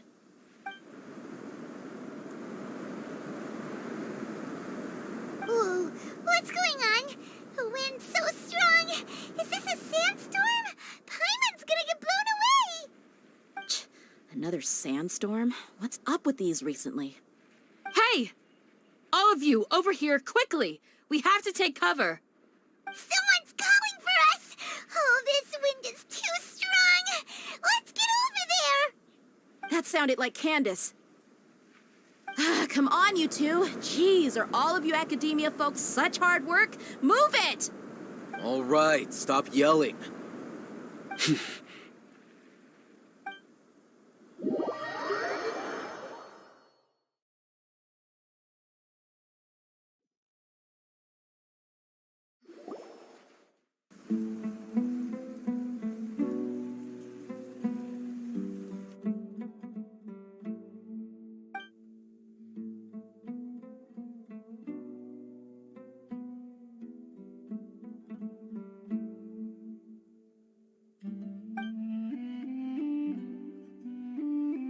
Well, this is pretty awkward. Hey, wanna play sardines with 3 people who wanna tear each other limb from limb? Sure, why not? Sounds fun. The air is so thick and heavy. Paimon can hardly keep floating anymore. My sincere apologies, everyone. This is the home of our village chief. I will have to ask you to make do with this small room until the sandstorm dies down. Please, let me introduce myself. I am Candace, protector of Aru Village. Our savior has come at last! Nice to meet you, Candace. The name's Paimon. Thank you so much for helping us. There's no need to thank me. It's only right to help each other when the weather gets rough. Wow, she's so gentle and caring, like a nice older sister. Unlike those guys over there. All right. Now that we're all better acquainted, we should return to the topic at hand. As a guardian charged with the responsibility to protect my fellow villagers from harm, I was observing your conflict from afar, even before the sandstorm started. And now that you have set foot within our village itself, it is all the more my responsibility to make absolutely sure that you pose no threat whatsoever to us. So please, have an honest and sincere conversation with one another, and put your hostile feelings to rest. If anyone dares to start anything again while they are under this roof, I will not hesitate to send them out for some quality time with the creatures of the sandstorm. Oh, on second thought, Paimon may have misjudged Candace's character. And that goes for you too, Miss Dia. Do I make myself clear?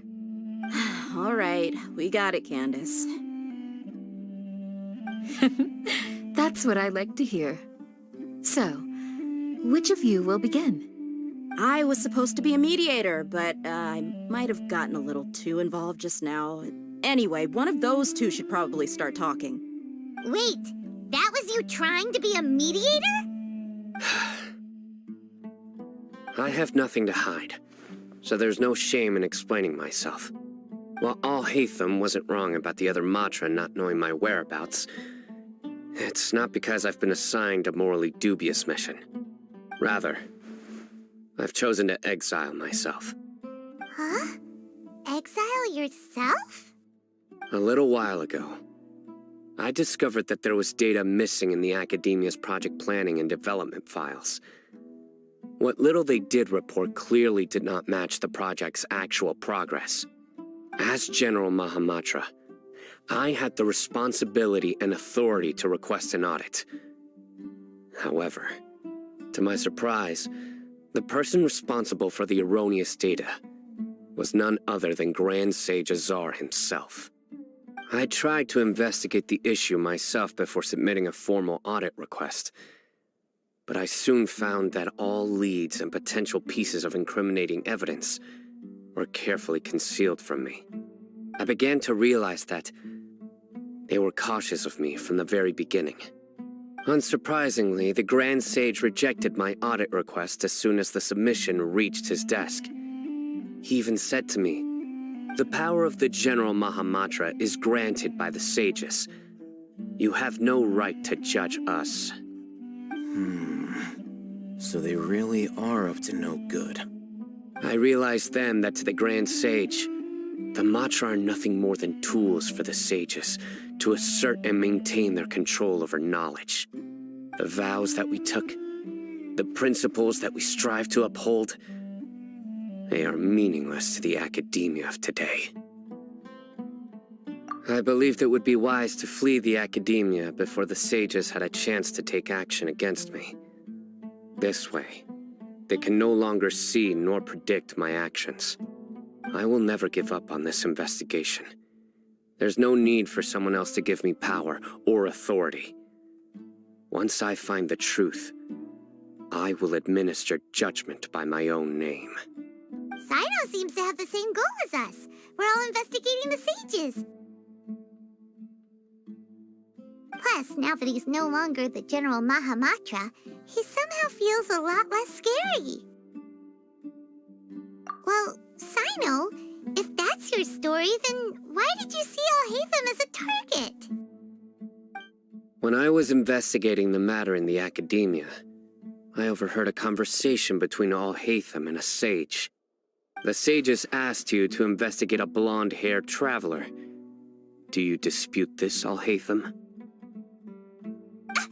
What? Like many parts of the project, this assignment was undocumented. Now throw in your suspicious behavior with the Divine Knowledge Capsule, and I think we deserve an explanation. Yes. I was indeed tasked with investigating the Traveler. Alhaitham! After all, the promised reward was so great that hardly any scholar could have refused. The sage told me, once you've completed this assignment, I can give you a glimpse of divine knowledge. A most enticing offer. Unfortunately, those academics don't know me at all.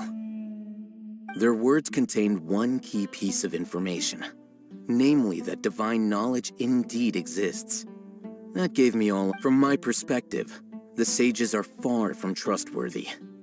Think about it. Isn't it a little strange they're so willing to share divine knowledge with anyone, even as a reward? So, I began my own investigation following the lead of the Divine Knowledge Capsule. In the end, I realized my wisdom in committing to this rather than collaborating with the sages. Had I been less guarded, I probably would have ended up like that Ain al-Ahmar mercenary, incapable of remaining sane for long enough to hold a conversation. You mean that the sages originally planned to dispose of you, using one of those capsules that drive people insane? I'd already given up on the assignment by then. I only told the Academia I was waiting in Port Ormos for you to appear so they wouldn't suspect anything. So it came as quite a surprise when I encountered my erstwhile target while investigating the Divine Knowledge Capsule. Criminals do love to talk about coincidences. Even though I ran into the Traveler by chance, I had no intention of providing assistance to the Academia. Also, you should remember, you were the ones who decided to follow me and strike up a conversation after I left that tavern. That's true. Alhaitham helped us out at Caravan Rebat as well. Maybe he's telling the truth. I'm willing to apologize, if that's worth anything to you. I took the Divine Knowledge Capsule behind your back because I judged its existence to be a significant risk. I felt that it would be best for no one to interact with it before it had been properly studied. After all, curiosity often proves to be the most dangerous thing in this land. You should be well aware, Scribe Alhaitham, that curiosity can also lead you to danger and suspicion. Answer me this. Did the sages share any information about their project with you? Have I not made myself clear? You and I are both distrusted by the Academia. Do you really think they would tell me anything? Fine. Although you haven't completely proven your innocence, I won't regard you as an enemy, for now. As you wish. Good. I'm glad to see you two clearing up your misunderstandings. And now you, Dia. I believe it's your turn. Oh, sorry. Whatever the boys were talking about must have been so boring that I spaced out. My situation is pretty straightforward. My employer, Dunyarzad of the Homayani family, is friends with the Traveler and is currently recovering from her illness at home. I had nothing going on, so I decided to return to Aru village for a visit. I was actually looking forward to a pretty exciting time getting back together with everyone here. But then I saw these two random guys in the middle of a pointless argument. It ticked me off, and things went downhill from there. Is that all? Well, I will admit that definitely sounds like your style. In that case, welcome back, dear. That's more like it. I missed you all so much, Candace.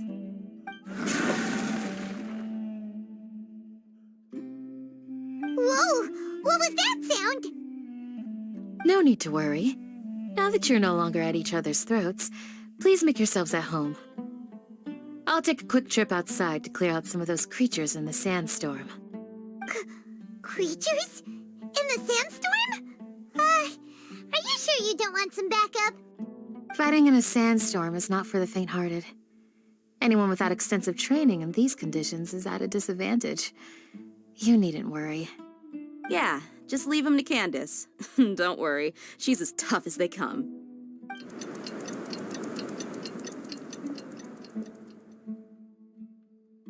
The wind's died down. That means the sandstorm's over, right? Candace still isn't back yet, though. Is she alright? Maybe we should go out and check on her. When you put it that way, even I'm starting to feel a little worried. All right, let's go. We've been here long enough, and the boys are as chatty as the floor.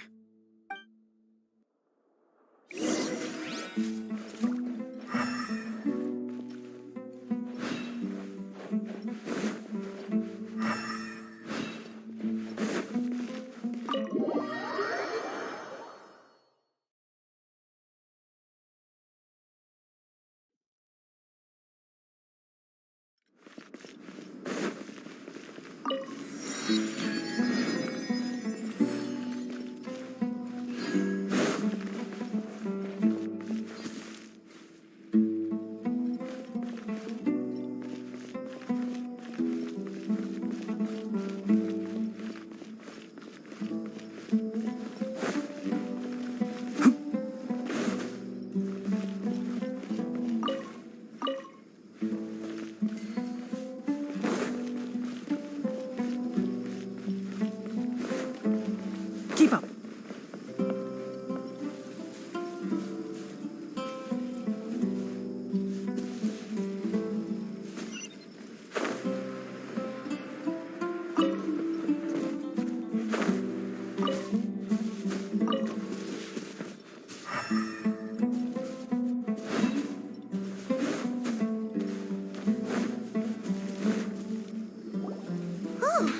Candace, you're still fighting? You've been out here dealing with these creatures the entire time? Yes. They just keep coming in waves. I've lost count of how many I've defeated. Before I realized it, even the sandstorm had stopped. Ah! Here comes another wave! Leave this round to us. I got interrupted earlier, but now I have something to take my anger out on. It's been quite a while since I've seen the Flame Mane in action. I'll leave these to you then. I'll be sure to put on a good show. Let's go!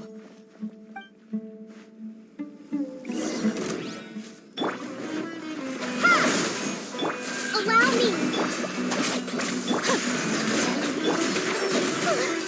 Here comes another wave!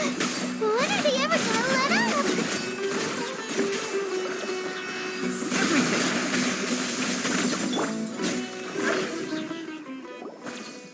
The creatures stopped appearing. Was that the last of them? What we fought just now was probably the aftermath of the sandstorm. So we should be safe for the time being. Well fought, everyone. No injuries, I hope. Huh? Who are you? Ah, my apologies. I haven't had a chance to greet you yet. I had my hands full taking care of the village's elderly and children. I am the chief of Aru village. Everyone usually calls me Uncle Anpu. Sir, I am also originally from the desert, but I have not been back for some time now. May I ask if such sandstorms are common? I can't say they've always been common, but recently the storms have become increasingly severe and frequent. Besides sandstorms, we also occasionally get earthquakes, According to an investigator who stayed in the village a while ago, these unusual natural phenomena are related to the withering of Irminsul. Another effect of Irminsul's withering. So, Irminsul's withering causes withering zones in the forest, and sandstorms and earthquakes here in the desert? Everything in the natural world is inextricably connected to Irminsul. These regional symptoms can indeed be a reflection of Irminsul's present state. Everyone in Aru Village needs to take good care of themselves. Speaking of which, why haven't I seen a single village keeper since I got here? Village keeper? Who are they? Village guards like Candace? Does your curiosity know no bounds? Village Keeper is how Aru Village refers to mad scholars exiled here by the Academia. Most of them are scholars who lost their sanity after a period of training in the Avidia Forest. The Academia believes that their crazed mutterings may have a negative effect on the psyches of other scholars. So, they're forcibly exiled to the desert. Though if you ask me, it's all a boatload of nonsense.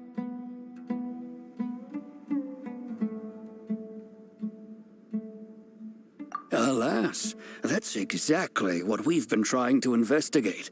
One by one, the village keepers have been mysteriously disappearing without a trace.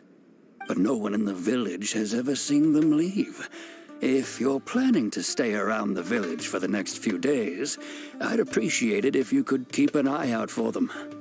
I've had encounters with those people in the past. I'll see what I can do to help. The Matra are the ones responsible for their exile. Now that you're no longer with them, are you trying to alleviate your guilt and atone for your past sins? I'm fascinated by how you think. Mock me if you will, but if you are guilty, I will eliminate you, regardless of my position or identity. Oh, you're the former General Mahamatra. You must be an expert in these kinds of investigations. Thank you for your help. Is it because you're reminded of Hypatia? Oh, these poor scholars. First they lose their sanity, now this! We need to help get them back home, safe and sound. But, is it really a good idea to tag along with Sino? You seem like you really don't trust him. I'll be grateful for the assistance. No doubt you will do a better job than some of my former subordinates. Let's start by finding a spot to share what we know so far.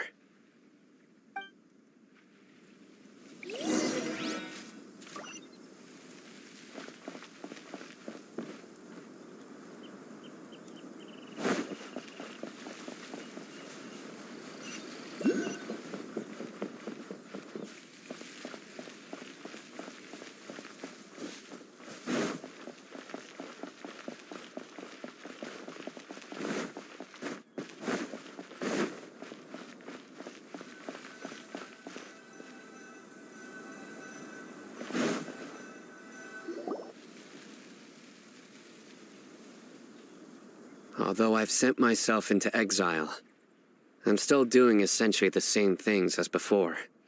Do you still have any questions for me before we start our investigation?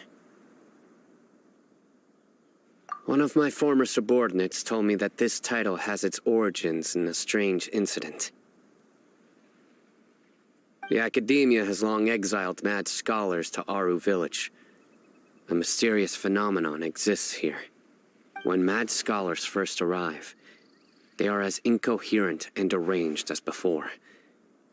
But after spending some time here, they invariably begin to calm down. Initially, the people of Aru Village greatly resented having to take in the mad scholars. But a strange incident one night changed that. Aru Village was struck by the strongest earthquake in living memory. Seeing buildings on the verge of collapse all around him, the then chief of the village was preparing to take everyone to safety. Suddenly, he noticed a mad scholar crouching in a corner, caressing the ground with his hands. A soft, green light radiated from him, like a divine glow against the backdrop of night. Despite the powerful tremors that ripped through the ground that night, all the houses remained upright, almost as if they had grown roots reaching deep into the ground. In the end, not a single building collapsed, and no one was hurt. After that, the people of Aru village treated the mad scholars with greater kindness, and began to refer to them as the village keepers. A soft green light? A mad scholar protecting Aru village? What do you make of it, Traveler? Paimon thinks so too. Actually, Sino, do you know if any of the mad scholars continued to wear their Akasha terminals at Aru village? In theory, they would continue wearing them so the academia could still monitor their activities. With that said, the main Akasha system would no longer have any interaction with them. Oh, no wonder! Everything makes sense then! Add in the fact that they calmed down, it was probably Nahida who calmed them. If you are able to draw a conclusion from this one story alone, then it appears you possess much more information than I do. So, what do you make of the story?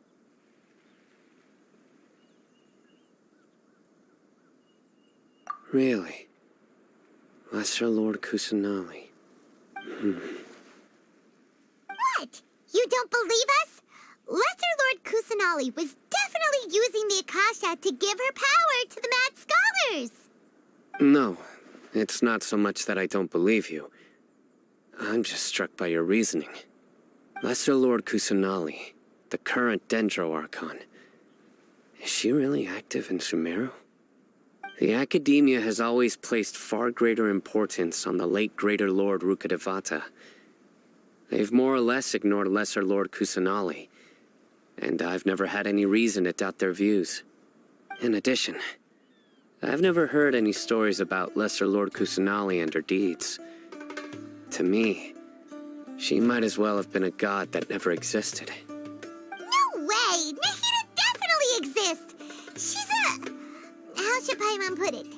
She's a good Archon who's kind and wise, even if she says weird stuff sometimes. I've spent many years interrogating criminals, so I can easily tell when someone is lying. Good! Then you should know that we're telling the truth! That look in your eyes. I've never seen that from a liar. You two really must have met Lesser Lord Kusanali. How can this be? To think, our Archon has been amongst us this entire time. Alright, now it's our turn to put our skills to good use for this investigation. But easier said than done, especially since we don't have any leads. Maybe we can start by knocking on some doors. Excuse me, are you here to help me find my grandpa? Huh? Who are you?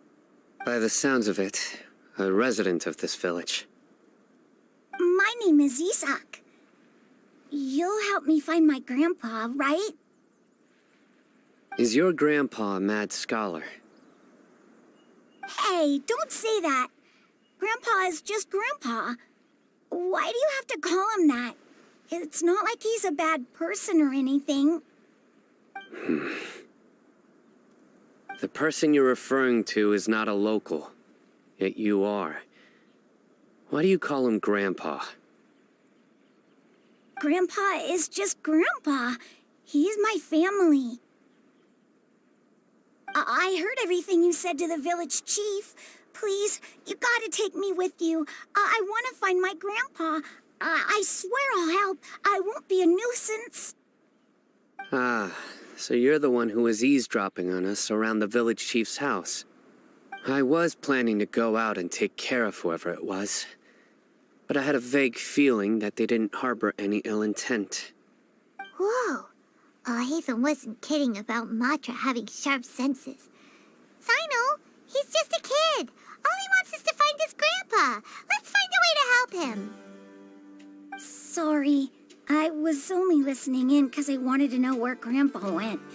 Honest, If you don't believe me, you can ask Miss Candace. All right. But first, let's confirm the facts with Candace.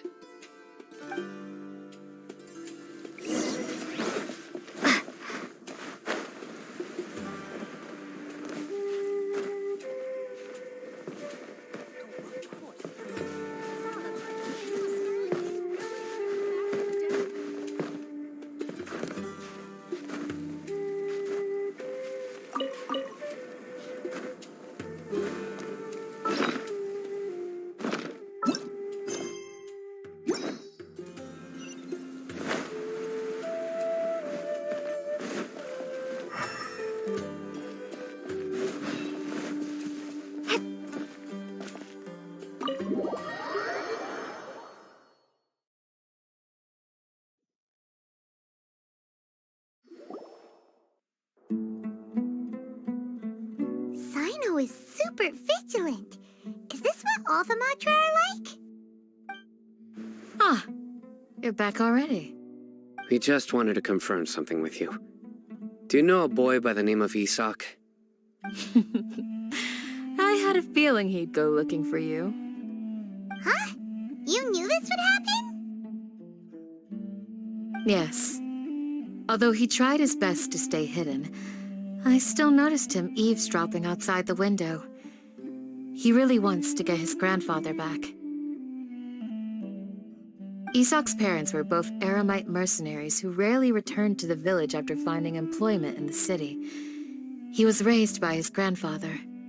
Unfortunately, it was only a few years before his grandpa passed away. Isak was still very young at the time, so various families in the village took turns caring for him so he could survive. Later, an elderly mad scholar arrived at the village. Isak thought the scholar bore a striking resemblance to his grandfather, and thus often spied on the man. However, the scholar was unkempt in appearance and incoherent in speech. Although Isak referred to the man as his grandpa, he was afraid and didn't dare to approach him.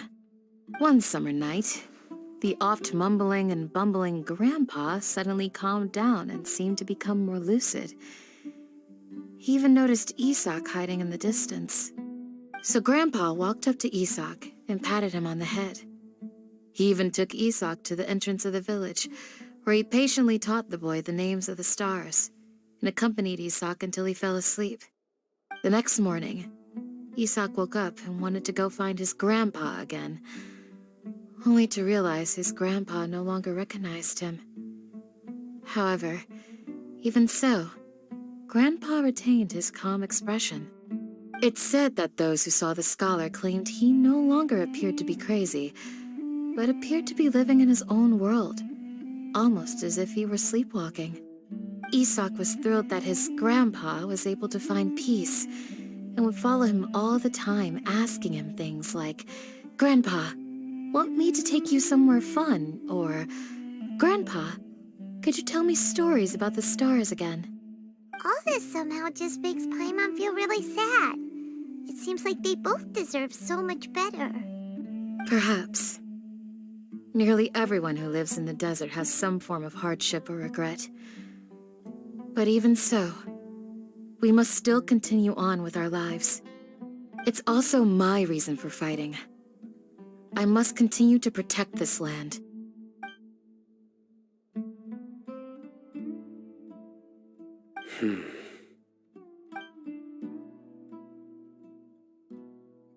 Maybe the people have always had a considerate god watching over them. Huh? What did you say, Sino? No, nothing. As long as Isak keeps his word and doesn't get in our way, we can take him along. Perhaps you are more compassionate than I gave you credit for. Please accept my thanks on Isak's behalf, Sino.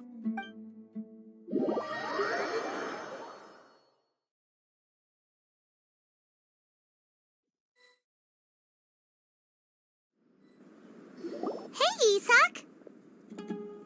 Oh, it's you guys! We've cleared everything up. Let's go find your grandpa. Really? Wow! Thank you so much! Yeah! All right. Let's ask the local residents some questions first.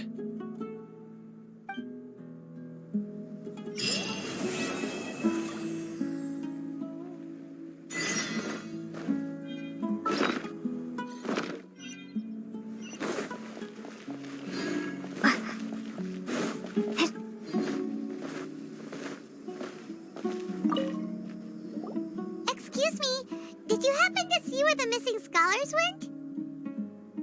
You mean the village keepers? Oh, let me think. When I was eating dinner the other day, I saw one of them by the side of the road, muttering away and eating mushrooms and tree roots. They shouldn't go around eating that kind of stuff. Okay. Did you notice anything else? Anything else? No, I think that's all I have to tell you. Sorry.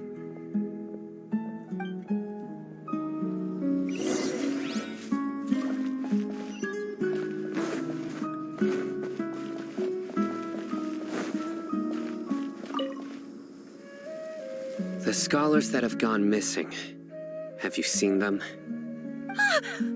Those eyes. Those fierce eyes. You look like a real fighter. Don't change the subject. Right.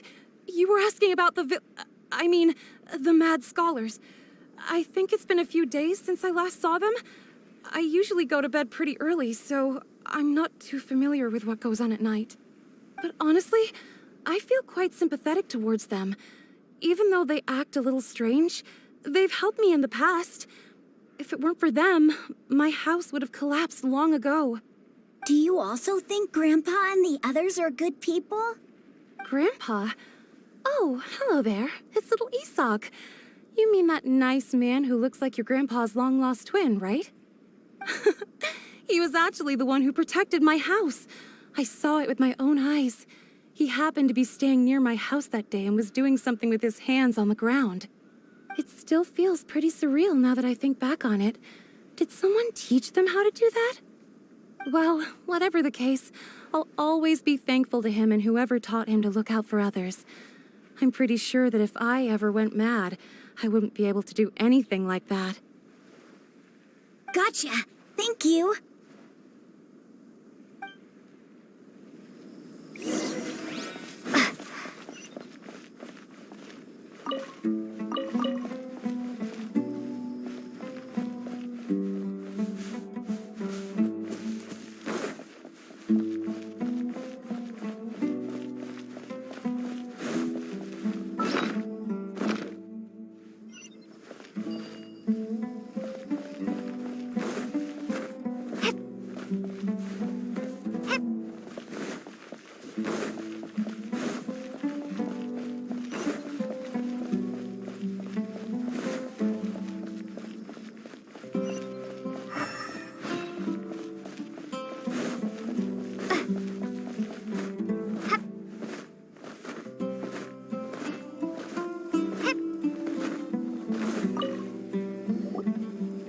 Sir, have you seen my grandpa recently?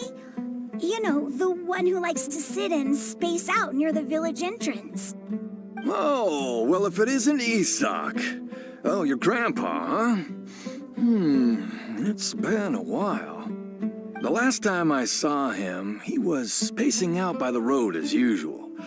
I went and asked him if he'd like any of the food I had prepared, despite my wife's protests. Like many people, she's really quite terrified of them.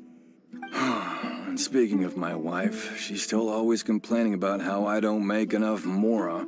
It might explain why she's always mad at me. Oh, thank you. Thank you for taking care of him. It was nothing. You're looking for him, right? Did he go for a walk and get lost?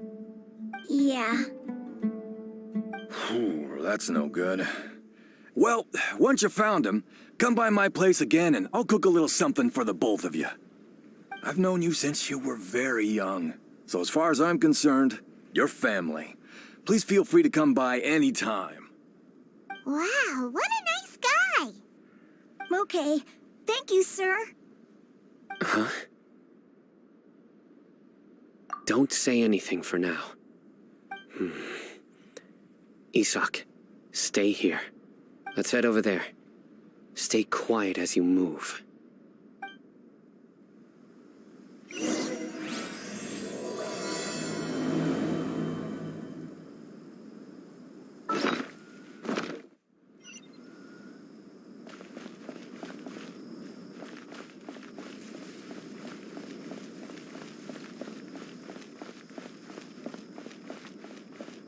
Grandma, is the Scarlet King really gonna come back from the dead? Listen, see if you can make out what they're saying. Have you heard? The mighty Scarlet King, the sovereign of our faith, will soon return to this world. Yes, of course I have. The Scarlet King is the one and only true ruler of this land. I've never believed in any other gods. Still, you say he's coming back, but it sure doesn't feel like life's about to change around here anytime soon. What's your proof? Haven't you noticed? The village has been getting more deranged scholars than ever. Delavar was saying that many people also went insane just before the fall of the Scarlet King civilization in ancient times. We don't quite know why, but it seems like there's some sort of connection between insanity and the Scarlet King. Isn't it a sign of the Scarlet King's power that all the mad scholars have disappeared? If you ask me, they must have been chosen as the final sacrifice for the Scarlet King's resurrection. Huh. Now that you say it, that does make some sense. Does this mean our lives are finally going to take a turn for the better? Exactly. Those city folks will get what's coming to them. Now, repeat everything you've just said from the very beginning. Huh? Who are you? Where did you come from? My patience is running thin. You heard what I asked.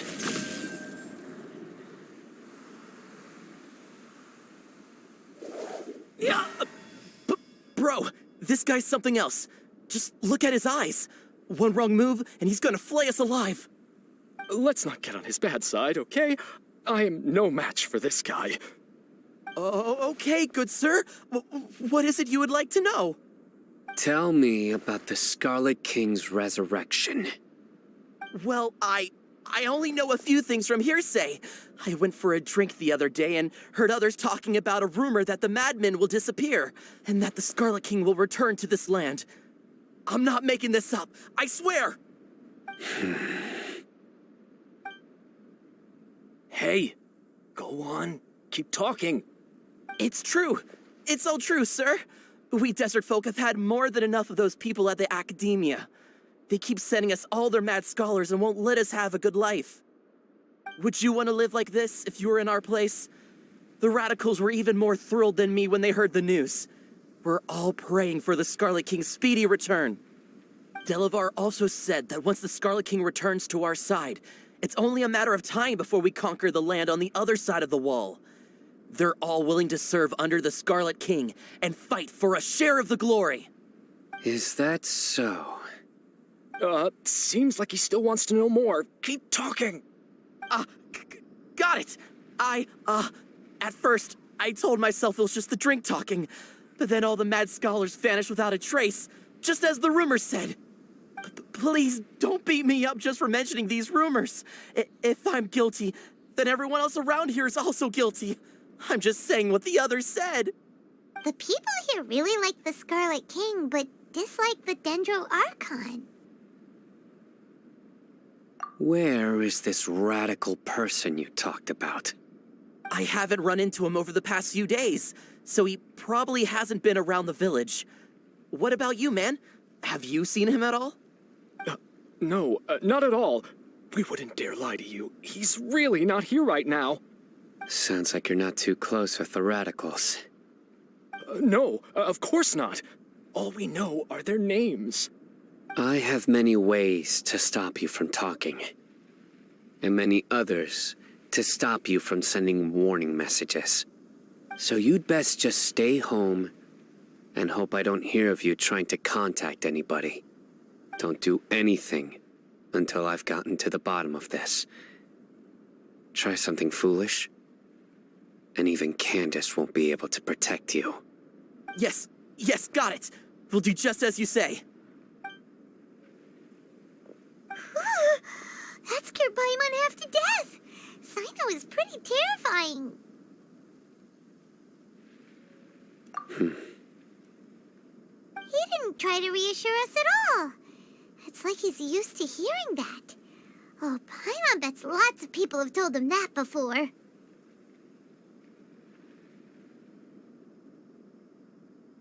I heard that. Sorry. It's part of being a Matra. The rumor we heard just now seems like a strong lead.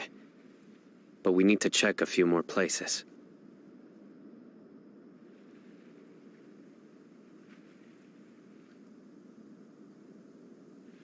Very well. Isak! I'm here. Where's your grandpa's house? Well, I can take you there. Just follow me. Join the arrow. Scatter! Embrace a wonderful new life.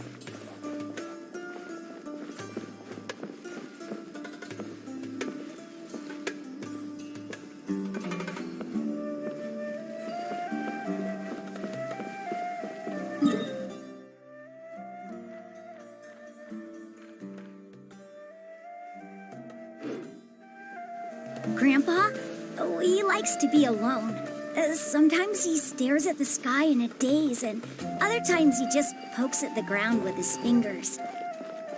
Every now and then, he yells out at the top of his lungs, so a lot of people are really scared of him. But he's a good person, really. I know he is. I swear, he's just like my real grandpa.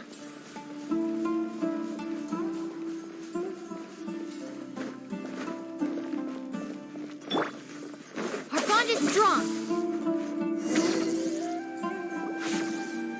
This is where Grandpa usually stays. There sure isn't much here.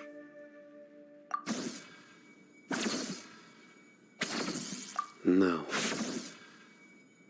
Incense?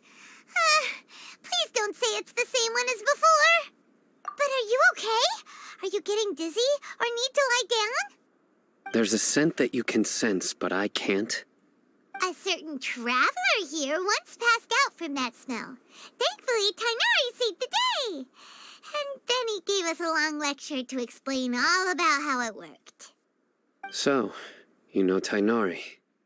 Huh? You know him too? Are you two friends? Yes. Now that I concentrate, I can also make out the scent of incense. Wait, surely Tighnari didn't lecture you too? No, no need. Did you first encounter this scent at Tighnari's house? In the forest. From a scholar.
What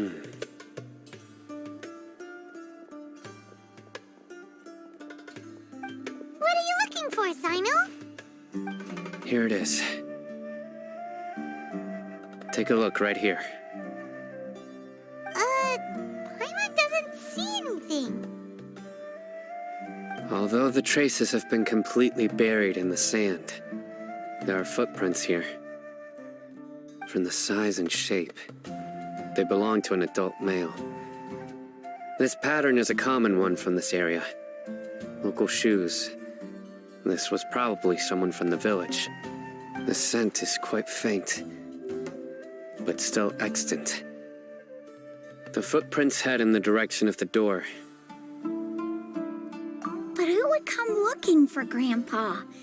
He doesn't have any friends. We'd have to ask whoever lured him away with the incense. Huh? So you can lure someone away with just a scent? Hey! What's wrong with liking good food? Everyone's got something they love in life. Exactly. Most scholars are fond of incense, since the smell supposedly helps them clear their minds and discover new knowledge. Even deep within the clutches of madness, they still yearn for their knowledge-seeking days, and will follow the scent whenever it presents itself. No, Grandpa. So, someone's taking advantage of their weakness? Huh. Still, why would anyone want to abduct all the scholars? Are the rumors really true? Could the disappearance of all the mad scholars have something to do with the radicals? It's highly likely. Please, you have to save my Grandpa. Grandpa's never done anything wrong. Please help him. Sounds like we'd better help get him back. Don't you worry, Isak. We won't let whoever took him get away with it. Let's head to Aru Village and inform Candace and the others about what we learned here. After that, we'll set off to find the scholars.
Right. The darker fabric definitely looks a lot better. That'd be my choice, too. We're back, Candace! We've got a lot to tell you. Ah, welcome back. Sounds like everyone's friends already. Oh, Dia's here, too! You bet. So, everything goes smoothly? Reasonably.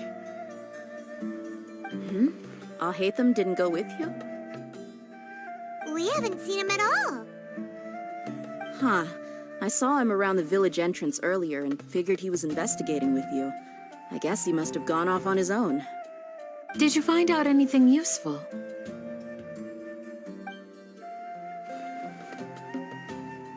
I see.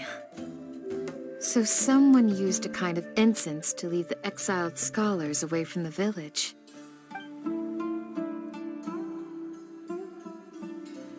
The resurrection of the Scarlet King? First I've heard of it. Far as I know, the kind of incense you just mentioned is only popular beyond the wall. Scholars are fond of it, but as you can see, there aren't many scholars still studying around these parts. No seller would be able to make a profit here. Not to mention making incense is a labor-intensive process. You won't see anybody in the desert with the patience to make or sell something that requires that kind of effort. It seems someone from beyond the wall must have been supporting this. Makes sense. So what should we do then? Do we go back to the academia and search for leads there? If it was any other day, that would be your next logical step. But today, you've got me on your team, so you get an extra tip. Didn't you say that the villager got his news from the tavern? Well, I also like to drink at the tavern, so I know a thing or two about these radicals he mentioned. If Paimon remembers correctly, the leader of the radicals is some guy called Delavar. Ah, yeah. Delavar, the scar-riddled bandit, Engur, the wide-eyed butcher, and Jabari, the duck-tailed bearded crook. The whole lot of them are known around these parts.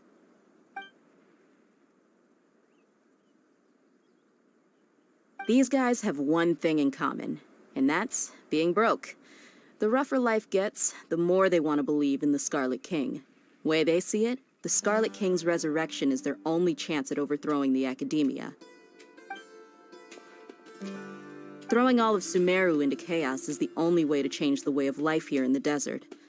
Anyway, that's my guess why they've chosen to become radicals.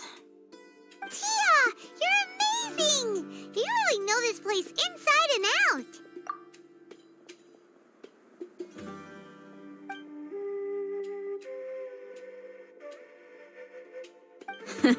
No merc can afford to slack off on gathering intelligence. Every mora I've spent in the tavern has been a valuable investment. Let's head out. Now hold on, you're staying right here, Sino. Why?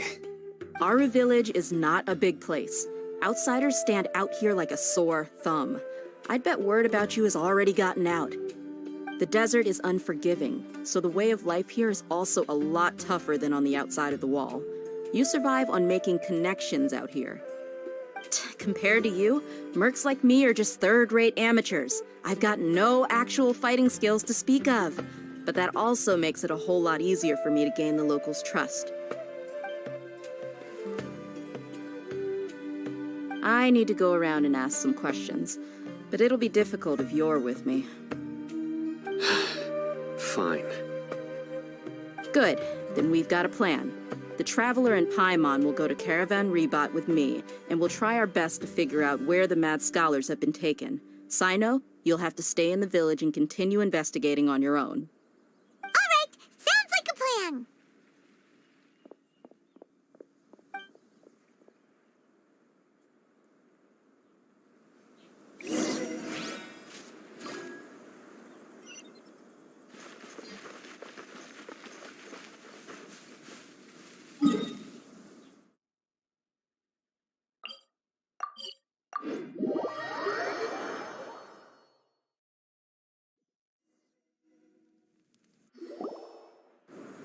Well, here we are again. Sounds like you're starting to get familiar with the area. Paimon's amazed every time we see the wall of Samiel. How can a wall this tall even exist? It's almost unreal. I know what you mean. I had the same question every time I walked this way when I was a kid. Also, why is this high wall here? And can a wall really block sandstorms? It was only after I grew up that I realized the wall of Samiel isn't just there to keep out the sandstorms. It serves a more important purpose, keeping out people like us. Sumeru is run by wise and mighty sages. To them, us desert dwellers are nothing but tools that can be used and discarded at their whim. We're cheap labor, like livestock, but easier to control. Nothing more. Even if a child from the desert got the chance to obtain an Akasha terminal, almost all their requests for knowledge would be denied. The Academia believes we're underserving. Geniuses like Sataria are 1 in a million. The other children never get a single chance to try and rewrite their fate, even though the Academia knows very well that we're humans, just as they are. That's terrible. I would tear down this wall with my own hands if I could. Hey, Dia.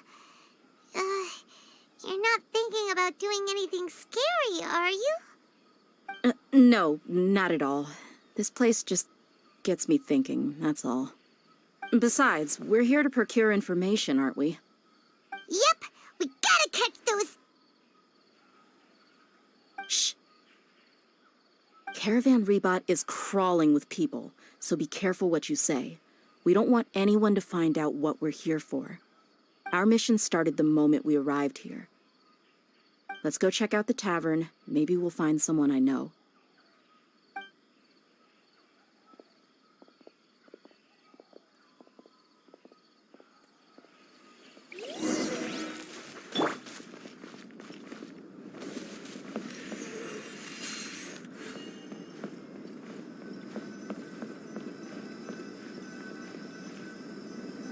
Just our luck. None of them are here today. You mean, you don't see anyone you know? Dia, is that you? What a coincidence. You here for a drink too? Zaki. Finally, a friendly face. Oh, and who do you have with you here? Guests from another land? Hello, hello. I'm Zaki. Dia's, how would you put it? Drinking buddy? We've had drinks together a few times. You could say we go back a ways. Anyway, as far as my friends here, they aren't too shabby, are they? You rarely see any Outlanders so friendly and respectful nowadays. Absolutely. Much better than those people on the other side of the wall. So, Dia, are you looking for someone? Yeah. Have you seen Engur, Delavar, or Jabari recently? Of course I have. Matter of fact, we were all here drinking together just a few days ago. I've got a spice trading deal from another nation. I thought maybe Delavar and his friends might be interested. Know where I could find him? Ah, how thoughtful of you. Then I assume you also know that Delavar's been having a hard time making ends meet these days, so you came here to help him out? Hey, keep it down. Let's just say I prefer to keep this deal a secret. Y'all at Caravan Rebot are like family. If there's more to be made, why not do it together? Besides, Delavar and his friends have muscle. They'd be a good fit for escorting the goods. Yes, how considerate of you. Delavar's my friend too, so of course I can take you to him. Come with me.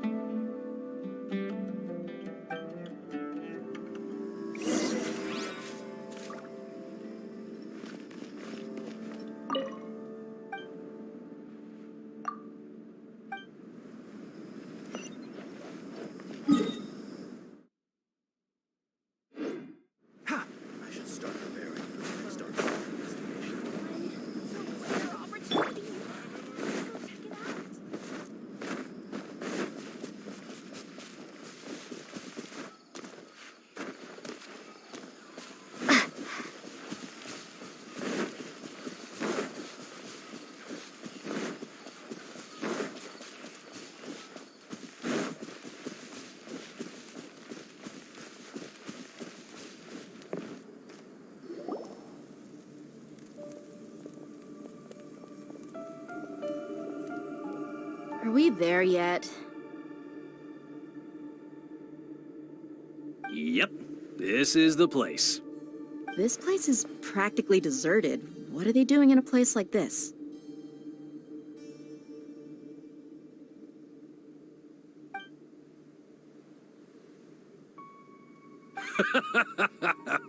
Why don't you take a guess? Go on, a wild stab in the dark. You're like lambs to the slaughter. Oh no! It's an ambush! What's this all about, Zaki? Come on, Dia. You really think we didn't hear about what you said back in Aru village? The boys have kept a close eye on you from the moment you set foot there. Not only do I know that you're looking for Delavar, I also know that you've teamed up with people from the Academia to look for the missing scholars. So, you've been watching us from the very beginning? Uh-oh. Paimon knew leaving Sino behind was a mistake! You left the strongest one in the village, didn't you? Who do you think you are? You really thought we'd fall for your little business deal nonsense? So you and Delavar have been partners all along. Dia, I guess it's only natural for a traveling mercenary like you to be out of the loop. Those of us who hang around the tavern have stronger bonds than you think. But you got one thing right. We're all looking forward to an uprising in Sumeru. There's nothing more we'd like to see than the desert folk overthrowing the academia. If that's the case, then I'm sure Delavar wouldn't miss a second of it. I'll be honest with you. If it weren't for what you said in the village, your little monologue about the Wall of Samiel would have convinced me that you're one of us. Delavar. And Enger, you're here too, huh? Long time no see, Miss Mercenary. You should have known the traitors are what us followers of the Scarlet King despise the most. Dia, I thought that you, a fellow desert dweller, would understand that the Scarlet King is greater than the Dendro Archon. Little did I know, you don't deserve to join us. Yeah, gee, what a missed opportunity. Adopting radical views and kidnapping innocent scholars, all because of some baseless rumors. Anything else I'm missing out on? See? There you have it. Mercenaries are just a bunch of faithless scum with only one thing on their minds. Mora. Pathetic. You're all like a pack of street rats. You're not wrong. Mercenaries are driven by Mora, and my faith lies with whoever's paying me. As long as there's a profit to be made, anyone can become my friend. Enough talking! Get him!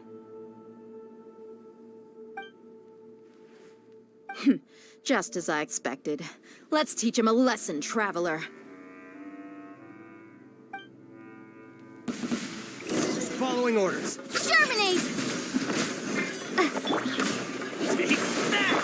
Get with me! Looking for a fight? I'll settle this. Covenant of the Deep! Impossible! How could you? So, what do you think about your meticulous network now, Zaki? How did you say it? It's only natural for a traveling mercenary like me to be out of the loop. I'm guessing your informant told you that I'm just an incompetent merc with no real fighting skills, correct? I mean, that is what I said after all. And of course you would believe everything he reported. The only thing you know about me is that I'm a mercenary, but you've never seen me in action. Even though you heard we went to handle monsters together, you believed that Candace was the only one doing all the real fighting. That so-called Flame Mane is just a fraud. She admitted it herself. She just uses her connections to gain the trust of others. That's what you thought, right? Ugh. You lied in the village because you figured that we'd have people watching you. And you were stupid enough to fall for it. I figured as much the first time we drank together. You all thought you were so smart. Pathetic. Okay, that should be all of them. Whoa! So you've been planning this since we were in Aru Village? No task can be done without preparation. I just happened to notice a couple suspicious-looking people while you were out investigating. Oh, but instead of catching them right away, you let them report back. Those two who were snooping around were just a couple small fries. If we want to get the real catch, we have to be patient and give it some time. Oh, you mean the funny name she mentioned back in Uncle Ampu's house? The wide-eyed butcher, scar-riddled bandit, Paimon can't remember them all. That's just a bunch of drunk talk. Enger and Delavar like to talk themselves up when they're drinking. Enger, the wide-eyed butcher, and Delavar, the scar-riddled bandit, are the nicknames they came up with for themselves. Alcohol has a way of making people share what they really think. So Enger and Delavar are always rambling in the tavern about how the Scarlet King is a superior deity. What about Zaki? He's just a numbskull who fell right into our trap. Zaki was probably the best hidden of them all. My initial plan was to find Delavar first, and then try to track him down. That's what you wanted to ask when we were at Uncle Anpu's house, right? Jabari is one of the villagers you talked to. You know, the one who wanted to treat Isak and his grandpa to some food. Wait, so he's a radical too? No, he isn't. I just needed to tack on a random villager name to make the eavesdropper think that I was making some wild guesses based on my impressions. Wow, what a genius idea! Well, that's an expert mercenary for you. Ah, you're too kind. It was straight from the usual playbook, if I'm honest. So, that thing you were saying before, is it really true? About what? About how mercenaries only care about Mora, and that anyone's a friend as long as there's a profit. Does that bother you? What makes you so sure? Dia, do you dislike the Dendro Archon like the other desert folk? You two are pretty sharp. No, I don't have anything against the Dendro Archon. I've heard a lot of nice things about the Lesser Lord from Dunyarzad. I can understand her devotion and gratitude.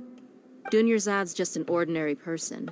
There's no way a god would be so involved in the lives of everyday people unless they were truly compassionate. I've begun to realize that the sages are behind everything that's happened recently. The radicals' blind belief in the Scarlet King, making the Dendro Archon out to be an enemy. It's all the Academia's trickery. But I see through it all. And unlike them, I can never be hostile towards anyone who's never done anything wrong. Dia. Anyway, looks like we're done with business here. Traveler, lend me a hand. Let's tie him up and bring him to the village.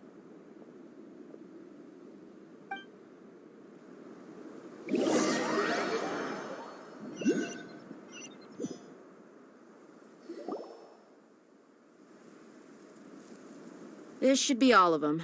I'll let you take it from here. All right.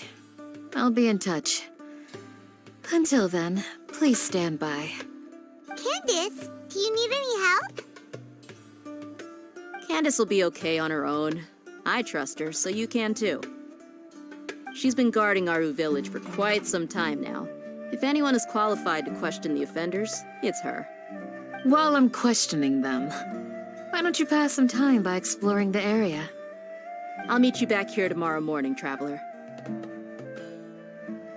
As for these idiots, let's just hope they live to see another day.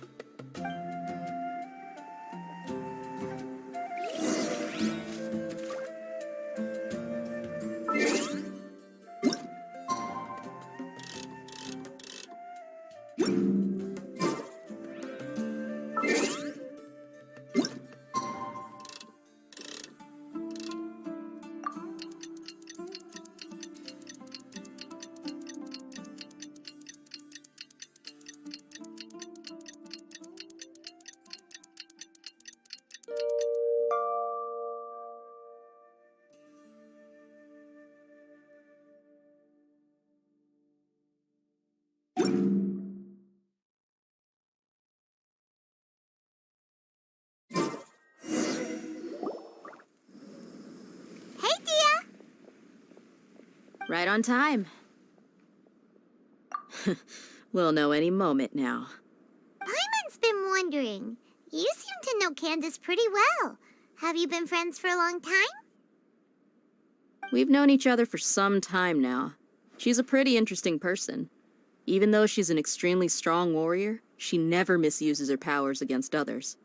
Oh, Paimon knows what you mean. Like a lot of martial artists say, never take the fight outside the ring.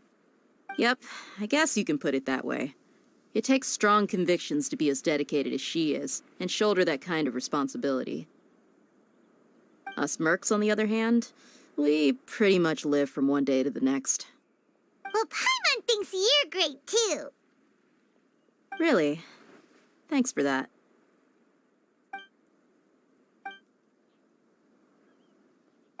Oh, Sino's here, and he's pretty early, too. Yes, I was here yesterday to help out a little. To help out? By doing what? Sharing some interrogation techniques. Oh, You mean you taught Candace some more persuasive methods? Right. Come on in, everyone. Come on, let's go inside.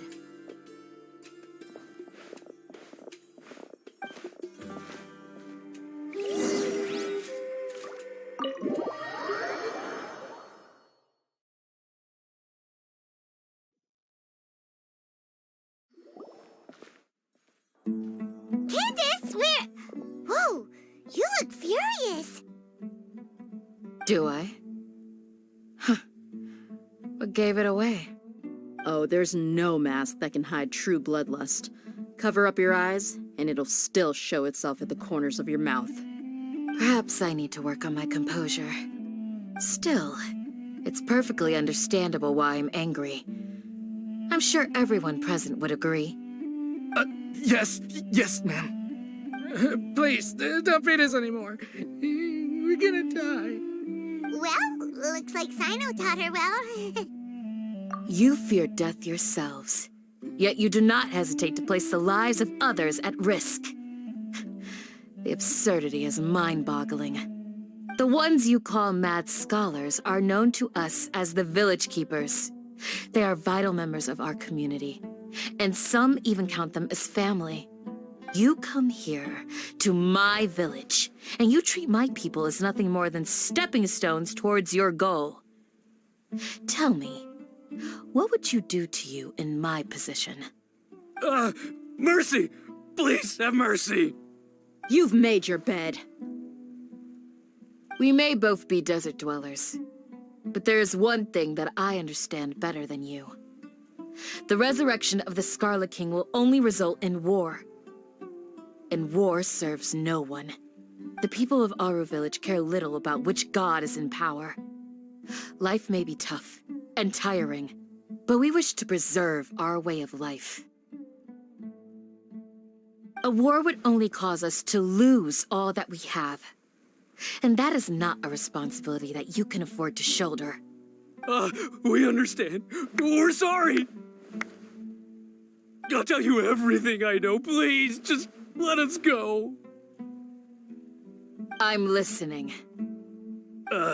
You might not believe this, but it wasn't us who came up with this idea.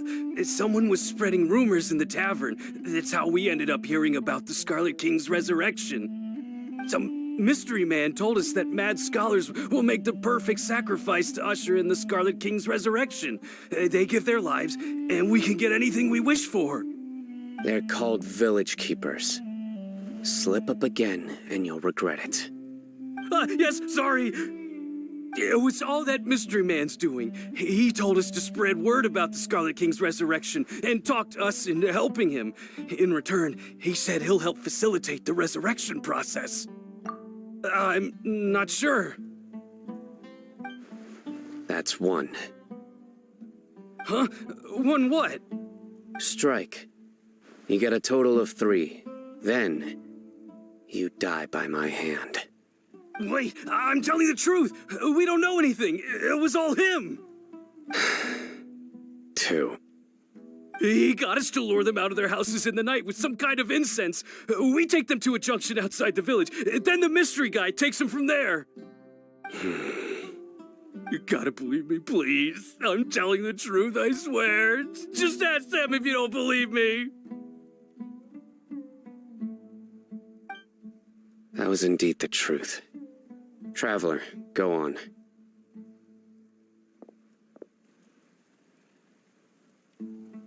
You have to believe me. If I knew that, I would have told you his name right away. I'm not risking another beating to keep his secrets. No way. That guy, he wears a cloak, and he's always careful to cover his face. He calls himself the Scarlet King's envoy. I believe I may know what's going on. Uncle Anpu? What do you mean?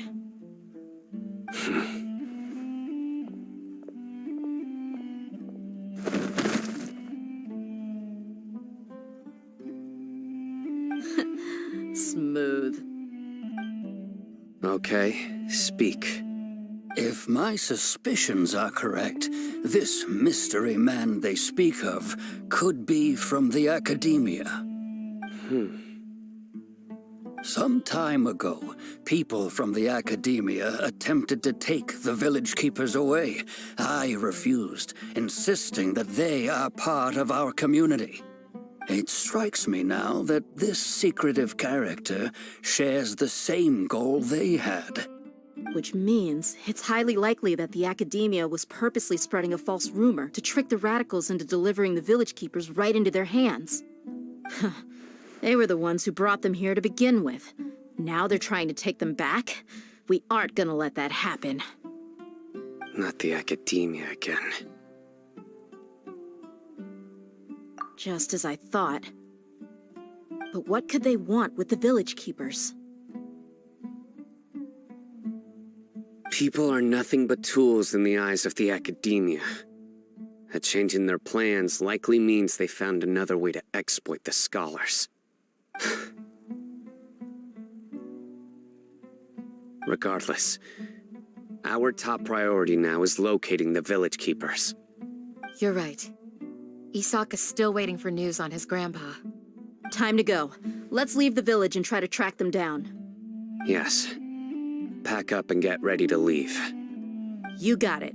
Candace, I'll let you deal with the radicals. Leave everything outside the village to us. All right. Let's meet back here once everyone's ready.